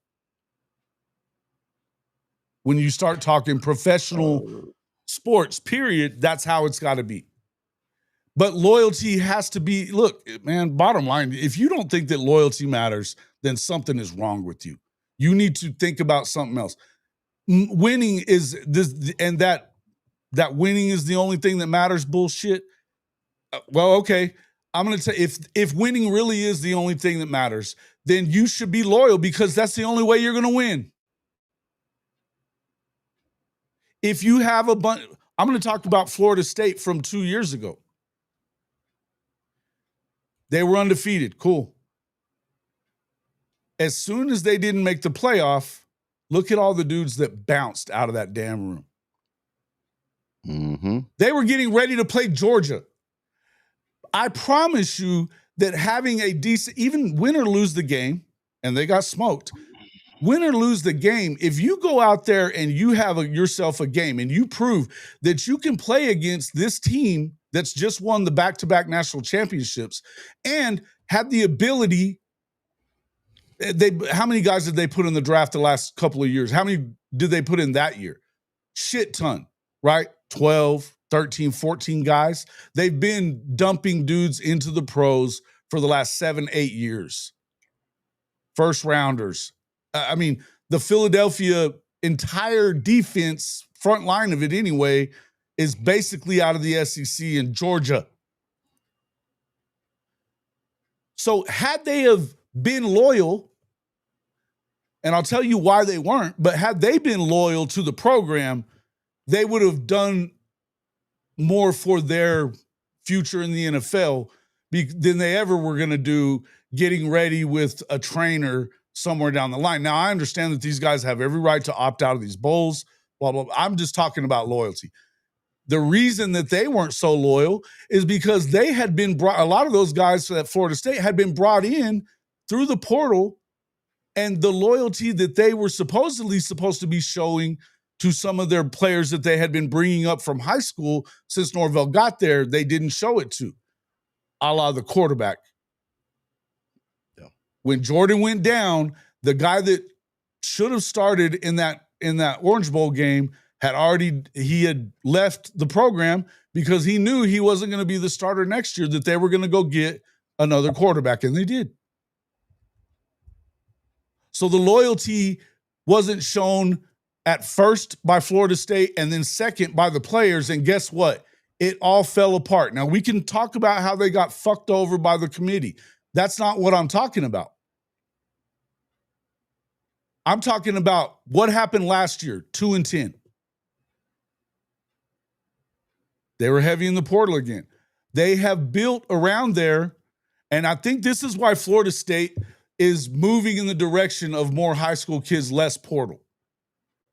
Because they know, and now Norvell has a $100 million contract. He's got, people think that he's on the hot seat. I don't know that he is. I don't think you can afford another 2-10 year. But I mean, they owe him a shit ton of money. So now you can build your foundation from the ground up, and I hope that he is. And I know that they've been, from what I can tell, they're all over Jaden. They want him bad. You have to be loyal in every walk of your life. Every walk of your life. I'll tell you this, if I don't think you're loyal to me, I'm not doing business with you. Why would I do that? I know the hell I won't. Man, I'm learning something about these guys in this comment every single day. It's shocking the shit out of me. Come on. And to clear up this thing, BV did not hire Seth, guys. Y'all, I thought y'all knew this already. That was a Joe C thing. I thought y'all knew this already, and y'all still talking about why would you let him do this when he hired Seth? He did not hire Seth. They thought it would be easier and save them money and resources. You already got an OC on staff that is a advisor. Why not just make him OC? That was not BV's choice. BV wanted to go out and get him a real OC. That was on Joe C. So now that you know, you ain't got to worry about that no more. It was not Brent Venables who hired Seth Luttrell. Keep talking. I got to check something real quick.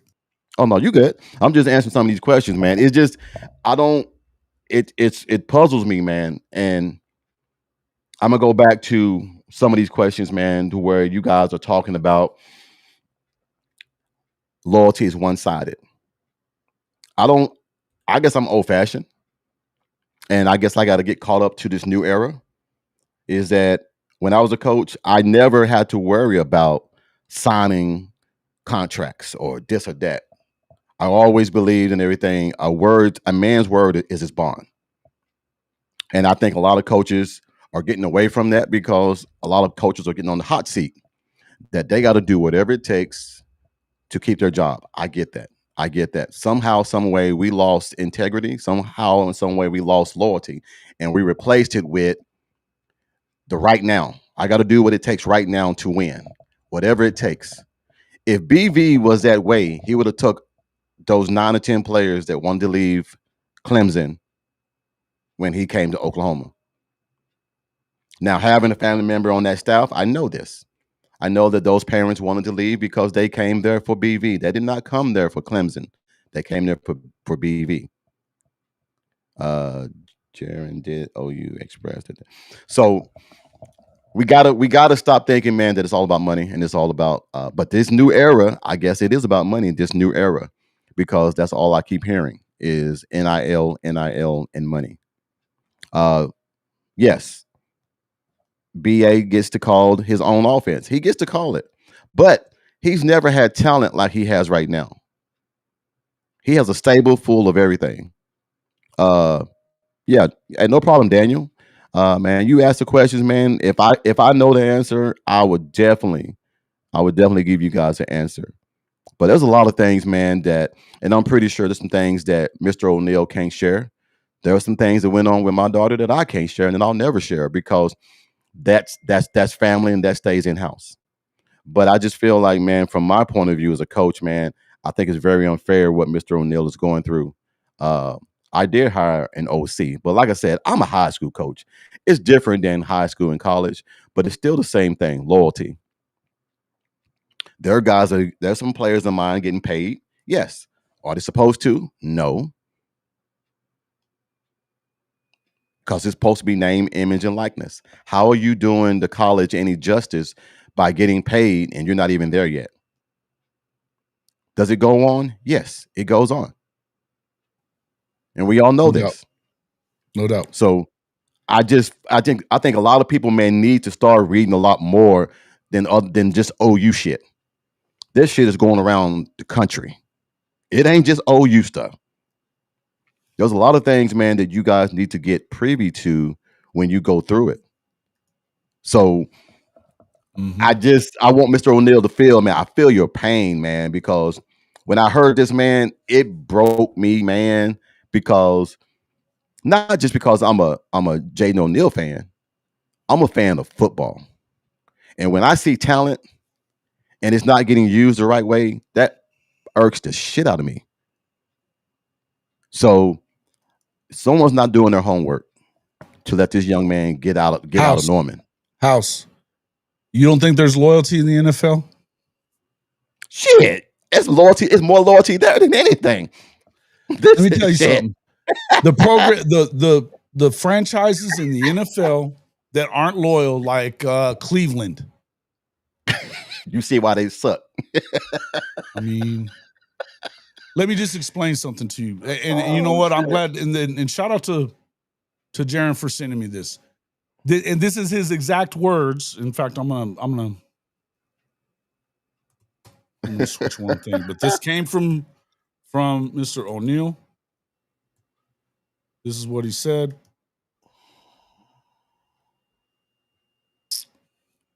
And here's what he sent. Morning, Jaden. Welcome to the Oklahoma staff meeting, brother.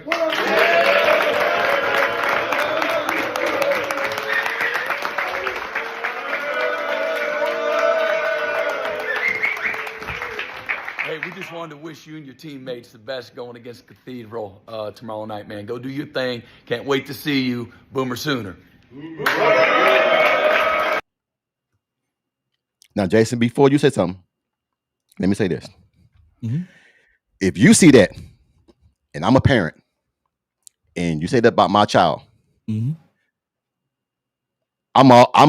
good.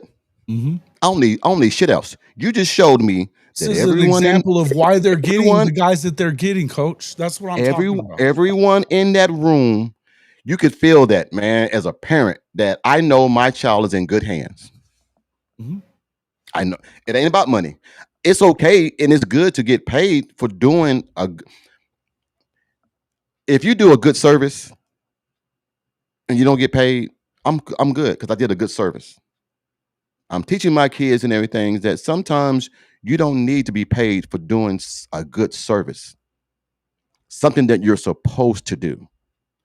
Something that we put in you. I think we got lost from that, Jason, man. I think everybody, man, right now, man, if you don't pay me, I'm not doing shit. I'm gonna tell you something right now. To go back to that video, but I'm gonna start something real quick because I'm about to come back to this.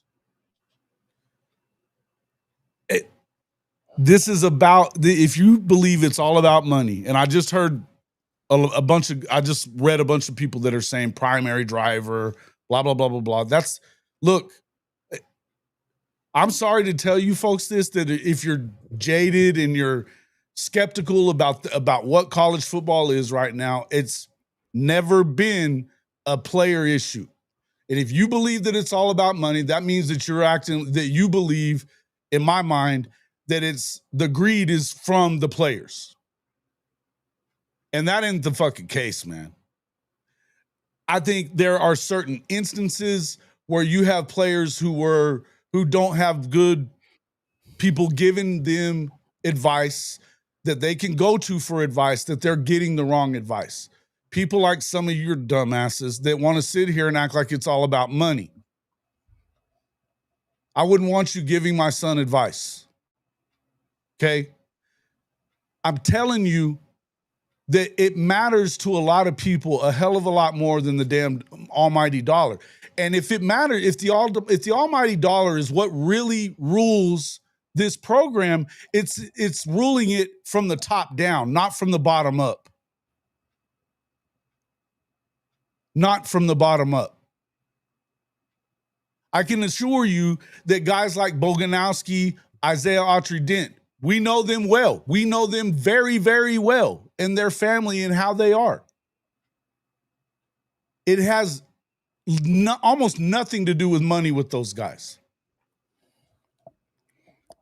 Almost nothing. For instance, Marcus has said it a million times. We could have gotten triple what we got to come to Oklahoma. Why did we? And they're from Mississippi. They could have went to Ole Miss. They could have went anywhere in the SEC. They would have gotten the Georgia offer had they went to Georgia. Once they committed to Oklahoma, they were done traveling, which is why his ranking dropped. And it allowed Oklahoma to get him for cheaper. Guess what? They didn't care. They weren't about the money. They're not broke. They didn't care about all that stuff. What they cared about was Bill Bedenbaugh being his coach and giving him an opportunity to play in the NFL. And they loved the conversation that they had with Brent Venables in their home in Mississippi. Loved it.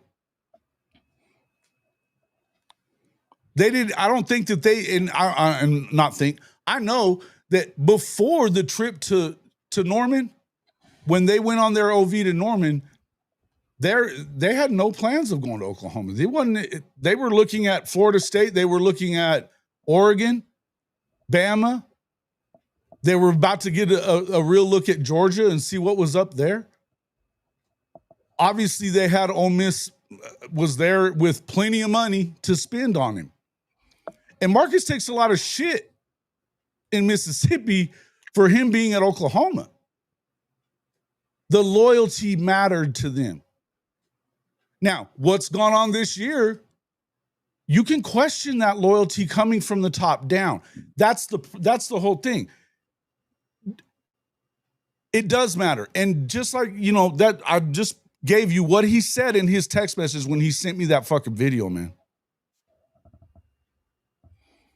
Hey, Jason, I want to address one of your comments, one of your listeners. Yeah, I'm about to address one too. Go ahead. English, he said, then stay and fight for the starting position. All right, English. Let me say something right quick. Let me say that you work for this company and you are their liaison, JJ and and you do a Stone don't very even play the same position. hold on, They don't and even you do play the very same position. and you do very well. You do very well, and you've done great things, and they're giving you all this hoopla. Then another CEO comes in, and he was doing, oh yeah, you're doing great, but then he hires another liaison to do the same job that you're doing. What he's telling you is, I want my guy here. I don't care what you've done. I want my guy here. Would you still stay there and compete for that job? Or would you go somewhere else and everything where someone wants your work? We keep trying to make this an OU thing. And you fail to realize this is a young man that family is trying to look. I'm just gonna cut to the chase. Mr. O'Neal doing the same damn thing I would doing. I'm doing what's best for my daughter. Period. I don't now it's okay to be cordial. It's okay to be, hey, I still love OU because we don't know. We don't know what may happen in the back end. But my child comes first. And I'm pretty sure right now, man, Jaden is feeling pissed right now and hurt. That's another factor into this. When you hurt my child, woo, it's a whole new ball game. So I give Mr. O'Neal credit for just being in here right now, because if this was my child, I wouldn't be in the damn I wouldn't be in the chat, because that's my child. And you hurt that my child. So we got to start looking at this, man, for what it really is. This is a learning lesson for all of us. So English, if you want to stay and fight for the job and all that, that's you. It's not even about whether, I mean, do you think that he's afraid of fighting a job with a guy that No. he's already taken the job from? He's not. That's not what we're talking about. And I'm not even going to sit here and badmouth Bo Bentley. This is not what we're doing here. No. This is not even, you haven't heard me say a bad word about Bo Bentley in this whole damn stream. You have it. But just so we understand what we're talking about here, Jaden Jackson is the starting defensive tackle, according to what the deal is at our lads. He played, Dominic Williams was on the other side. That's still the starting deal. What was behind Dominic, though, was who? Think about it for a second, folks. The Tennessee guy. They're not even in the same line. He didn't beat Stoney out for the position. I mean, they're kind of interchangeable, but the point being is, we've already said this too. Stoney and JJ came in as a team. They were teammates already, and Stoney cheered on his teammate, by the way. But they weren't exactly they're hoping to play side by side like they did in high school. Dominic Williams is still in the way of that. I don't know how much longer he will be. But Dejon Terry was the other guy that got the bulk of that.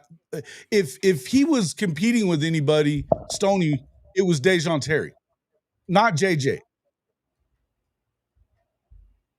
You again, context matters, folks. Context matters, and you cannot say this kind of stuff and try to equate one situation to another and think that you're doing the right thing. It's not all the same. It's not cut and dried like that. It's not cut and dried like that.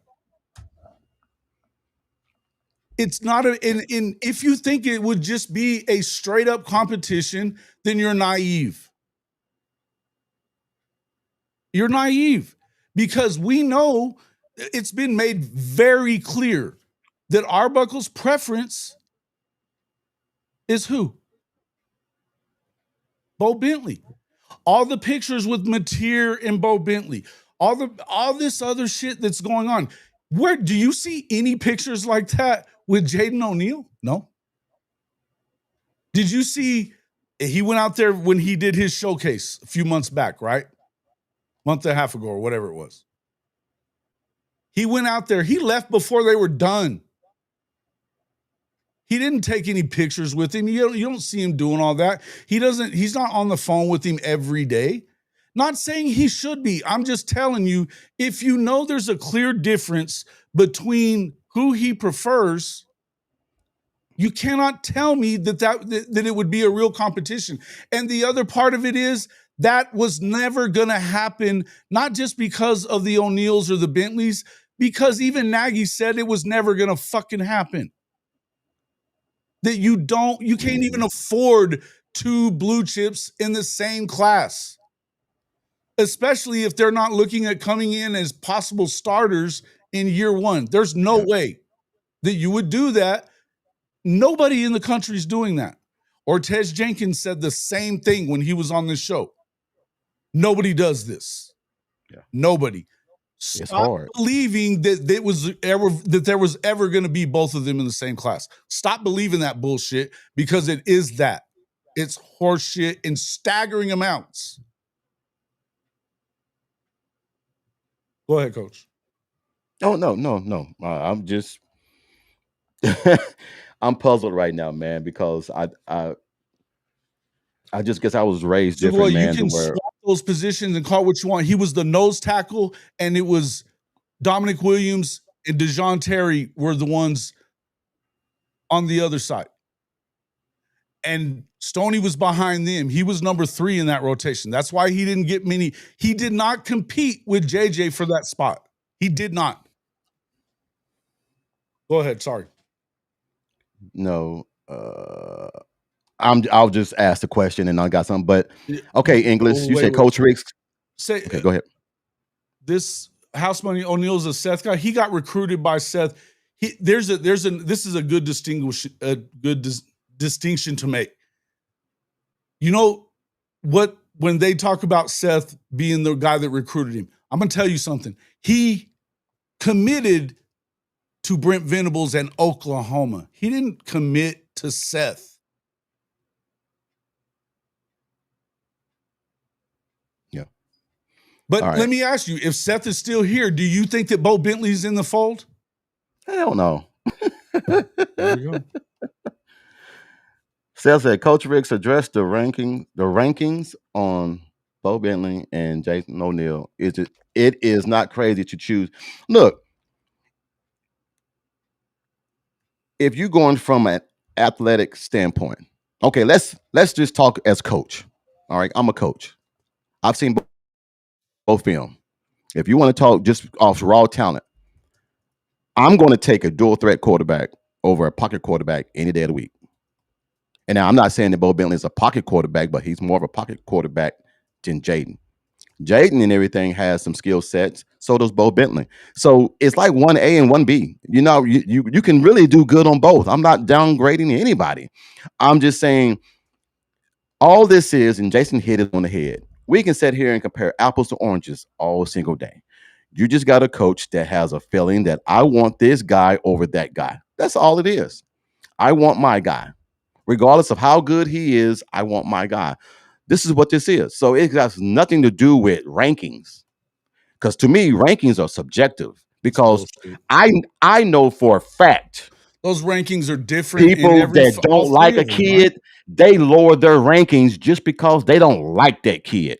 His parents are hard to deal with. He don't travel. He don't do this. Rankings is shit. You put somebody on the field, you'll find what rankings do. Rankings is just, oh, God, people who don't know football. Stop fucking thinking about rankings. Because when you get out there in that field, look, I know a kid, 4.3 is 4.3. 4.4 is 4.4. I don't give a damn what ranking is. Mm-hmm. It's just that some kids have played better competition. That is the only thing that rankings do. Some of these evaluators have seen some and not the other. Some of these evaluators have a relationship with one and not the other. Some of the players have for these reporters like Brandon and Parker, they give them all this access to them. Some they don't. I knew a kid that was a 5-star cornerback. 5-star cornerback that was supposed to go to South Carolina. Mm-hmm. Mom and dad didn't like the coach. Next thing you know, kid goes from a 5-star to a 3-star. What did he do? He didn't do this. His intangibles are this. His hand size is this. So now you're trying to discredit this young man For what? Because you don't like him? You don't like his mom and dad because they challenge you and they want to know what's best for my child. And you so I don't care about rankings. I go off the eye test. I go to eye test. I don't. So I what mean, ranking are we talking? What ranking are we talking about, anyways? By the way, not that it matters. I'll just put it this way. So you're saying that there's a ranking out there, I think, right now that says that Bo Bentley is a higher rated player at the moment. This is current. This is current. The scout grade says otherwise. Yeah. 140 fucking spots higher is Jaden O'Neal. 140 spots. And I guarantee you, Jason, that I gap. mean, but that doesn't mean anything either. Just so you understand that. No, the only thing that means is that it is just what Coach said is subjective. And it's why we've talked about this so much lately that do you think that, first off, I don't think that Venables and this staff has cared that much about the star rankings at all. I know for a fact that Jim Nagy and his scouting staff don't care about that at all either. Think about what Chris Mason's been saying. They have a body type that they're going after. Yep. That's it. They're going after dudes that are NFL bodies, which same thing is if you watched the Pivot podcast that has Saban on recently, he was talking about Ryan Clark said something to him about all the great things that Bill Belichick says about Nick Saban. And Nick Saban stops him and says, everything we do came from him. The way we recruit players came from him. Now, you can talk about, they get all these 5 stars and blah, blah, blah, blah, blah, blah, blah. How many of those dudes were 5 stars before they started getting recruited by Nick Saban? That just means they're giving Nick Saban the benefit of the doubt as a talent evaluator. Now, not everybody gets the same exact love from these talent guys, from the guys at these websites. They don't. But think about we talk about Ryan Foji a lot right now, right? There's a possibility that they could both be starters, him and Michael Fasusi. I would tell you that's probably not going to happen. But you know where he was ranked whenever Big Bill gave him the offer? It was like 450, 500, somewhere in that area. Then all of a sudden, he's a top 100 guy. The shit changes, and it's not because all of a sudden this guy is just, he just turned into great. Think about PJ Adebayo. He was a 3-star. He ended up being the number 4 overall recruit in that class.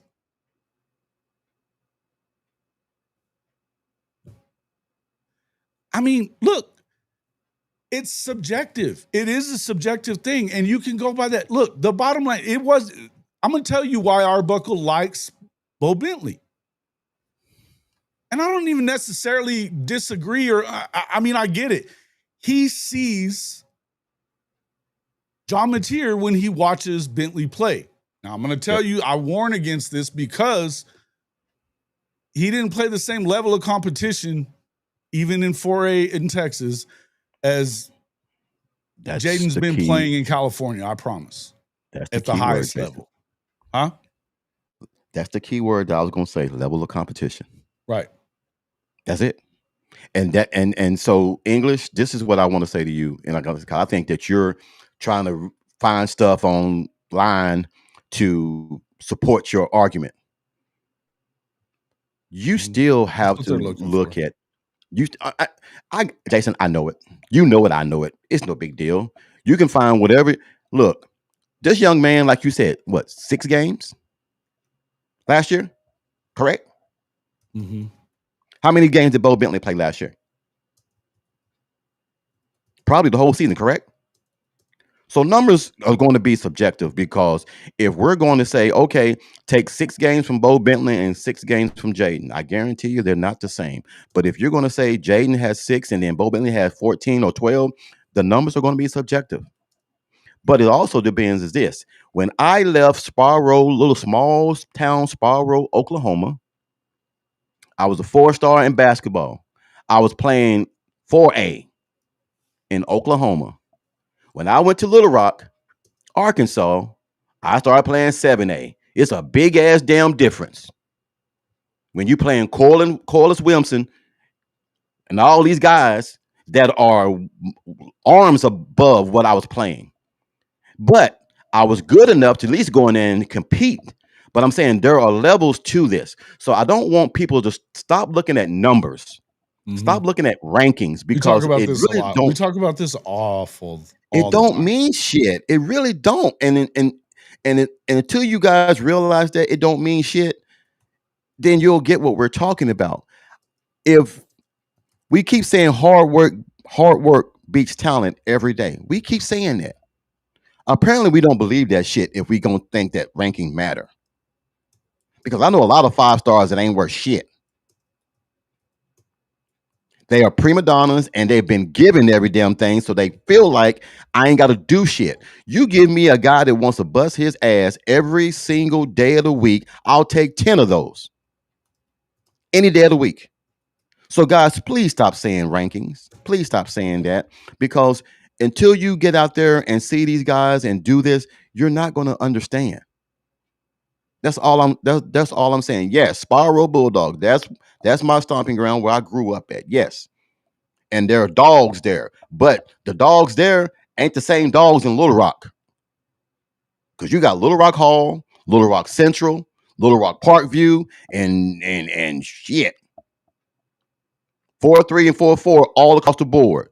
That was my first time I seen a 270-pound guy run a 4-4. The point is, and the point is, like, Sugoi, you're saying you're not a coach, so you're going with the consensus of people who are in that business. It's not even a real consensus.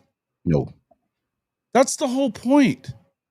It's not a real consensus, and that's not what this is about. None of this is about that. That's the whole point I'm trying to make to you guys. This is not just about who's better, who's not, who fits the scheme, who doesn't. This is about a personal preference, and he's not the one that recruited him. It has a lot to do with nothing other than pride on the part of Ben Arbuckle. And nobody being willing to check him because he's new and you want to give him what you want to give him. I don't even necessarily have a problem with that. The only problem that I've ever had with this whole thing is the conversation that was had between Jim Nagy and the O'Neals yesterday should have been had months ago. Stick to that part. No, it doesn't look good. And there's nothing that any of you can say, any of you that are sitting here trying to be assholes about it, there's nothing any of you can say that makes it look okay on Oklahoma's part. Nothing. Make excuses all you want. They didn't handle it well. That's all I'm saying. I'm not saying that Bo Bentley's going to be bad. I'm not. I'm not saying that he can't play in this system. He can. I'm not saying that, but I'm telling you, so can Jaden. All that is horse shit. None of it matters. The only thing that matters is what we've been talking about, loyalty and the way you go about things. And it's a bad look for Oklahoma right now. And it's probably good that Jim Nagy pulled the plug on it when he did, because it ain't getting better. The point is, the plug should have been pulled months ago, and we wouldn't be having this conversation today. We wouldn't be. There wouldn't have been all this uproar.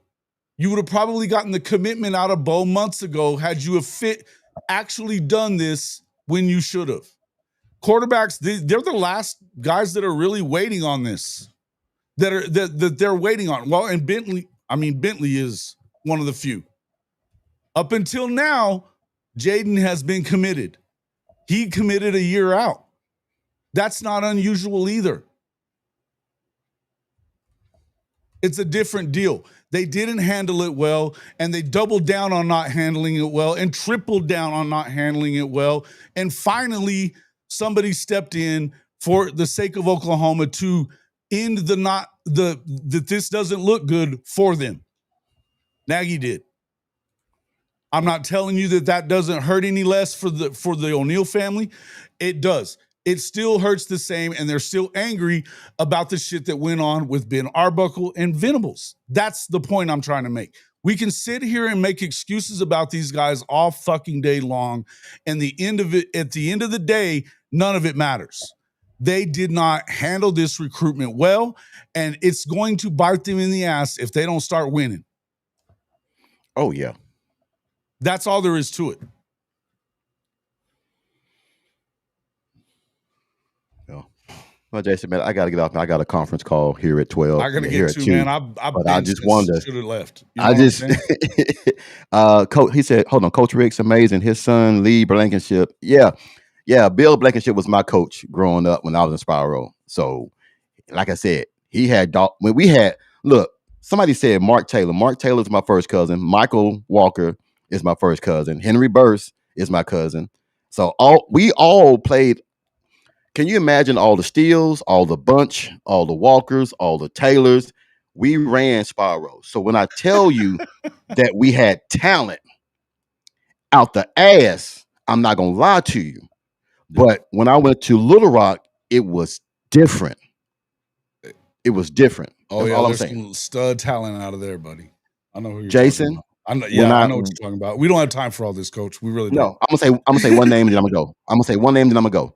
Basil Shabazz out of Pine Bluff, Arkansas, was the best running back I've seen in my life when I played. All right, Love big you, dog, man. man. Appreciate you coming in. Appreciate Hey, it. jump on tonight, man, if you can, man. I'm gonna be on tonight at 7, man. So jump on if you want to. I'm not gonna promise you. I'll hit you up in a little bit and let you know. How's your mom doing? I'll talk to you in a little bit, bro. All right, bet. Later. All right. Thanks to Coach Riggs for coming in. Thanks to all you for coming in. I'm sorry if I yelled at you. I'm not sorry for yelling at y'all. The ones that got yelled at, you deserve to get yelled at. Okay.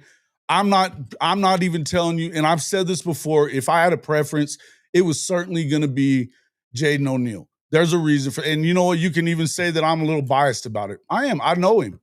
I know the kid. I think he's a great kid. I think his talent level is off the charts too. I'm not the only one that thinks that either. The point being is, I'm not talking about being right because of the skill set. I'm talking about the way this was handled, period, end of story. It's not a good look. I am a fan of Brent Venables. I am a true believer in Brent Venables. That doesn't mean that I'm going to sit here and rubber stamp everything that he does. You know that I don't do that. I didn't do it after the Ole Miss game last year. When I thought he made a big mistake, I said it.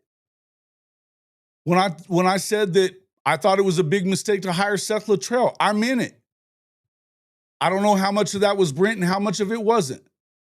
I have a lot of people telling me that it wasn't a whole lot of Brent, and it was a lot of other people that are in power and believe that the money in the program carries a certain amount of power, just like it does every other program. The point I'm trying to make is simple. It's not all about money. It is not all about money. It's about loyalty in this game. And if you can sit there and talk about Nick Saban all you want to and try to make these little cherry pick these little things that you can talk about to try to make your point. In the end, loyalty still matters. It does. Does loyalty mean that you just go with just the best player? It depends on the situation we're talking about. In a game time situation where if somebody's not playing very good, you better be loyal to the rest of your team that's fighting for you to get a win, which was what I was talking about with Jalen Hurts and Tua. That wasn't a disloyal situation for Nick Saban. It was a loyalty to his program thing, to the other guys that had worked to get them to that point. Jalen wasn't the only player on that football team. Football is a team sport. It is what it is, man. The bottom line is I hope that at this point, I damn sure hope that Bo Bentley is coming to Oklahoma. As I told you, Jim Nagy has made the statement that he will be there at the Champ U BBQ this weekend, which was why he said that Jaden shouldn't come. That he was, taking the invite away, basically. Okay. I hope he shows up. That is and I mean, I know that it's been put out there since then by other, On Three. I think the Scoop guys put it out there. There's some other people saying it, right? Cool. I'm not saying that I'm the only one that knew that kind of stuff. I don't even give a shit about who broke what. I don't give a damn about that. You know that. I believe it's a correct assessment. It's at least what they told the O'Neals. Now, if he doesn't show up, I think that there's probably that would be a bad sign for Oklahoma. And what wouldn't surprise me, if nothing surprises me in college football at this point, just so you understand. When it comes to recruiting and everything else, nothing surprises me anymore. It just doesn't. That being said, we'll see kind of what happens as it goes down. I will tell you this. The pressure to win is ratcheting up more and more. It certainly is. The pressure to win at a high level and show well for yourself in the SEC for Brent Venables, it's ratcheting up. And partly because of the way that this and some other things have gone with their recruiting or / retention this season, this offseason. I just would tell you that. I appreciate everybody coming in more than you know. And, look, I don't think that it's the end of the world for Oklahoma either. I can just tell you, I think they are going to win. I think that Ben Arbuckle knows what he's doing. He runs a hell of an offense. They're going to do a great job. I think that John Mateer is a dude. Period. End of story. He's a dude. I told you this the other day. Bo Bentley might be a dude. He's going to have to wait a while at Oklahoma. He's going to have to wait a while. He's at least waiting a full year, even if Mateer stays another year and Hawkins, like a lot of people expect, was to leave. I don't necessarily believe that one either. If he can get his red shirt back, which if he's coming back for another year and Hawkins gets his red shirt back, he'd still only be a year away from it if Mateer came back. And he's next in line and that dude. Whether or not that ends up playing out, hell, I don't have a crystal ball in front of me. It is what it is. But I do believe that this stuff is going to work out the way it works out. I do think that this kind of ratchets up the pressure on Brent Venables and this staff to look better, much better. Yeah, Bo Bentley wasn't a dude to the rankings at this time last year, though, Mars. And I'm not even disagreeing. I think that he's a dude. I watched the film, just the same film that you've seen. I like him. I've never said I don't like him. What I don't like is the way that they went about this entire thing. If they really liked him and they knew they liked him more, then they should have what? They should have done what they did yesterday, months ago. That's it. That's all I'm trying to get at. Appreciate all you guys coming in. Mars, Dez, good insight today, Dez. TP, Ganj, Legend, Coach Ricks, thank you for joining me for a few minutes, along with, same with Bishop Frank.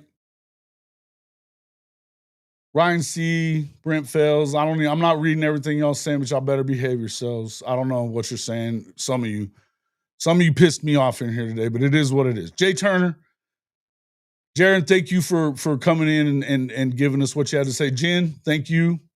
Sooner for Life, House Bunny. I'm not going to say your name, Brent something. Oh, Krusty, check him out in here. Kimberly K, thank you. Jesse. All you folks that have been here. Sugoi, Fence Post.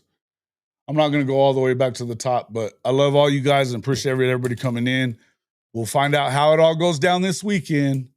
Maybe be back Saturday night. I don't know. I got some personal stuff I got to attend to, but I'll let you know. Thanks, everybody, for coming in. We'll see you all on the next one.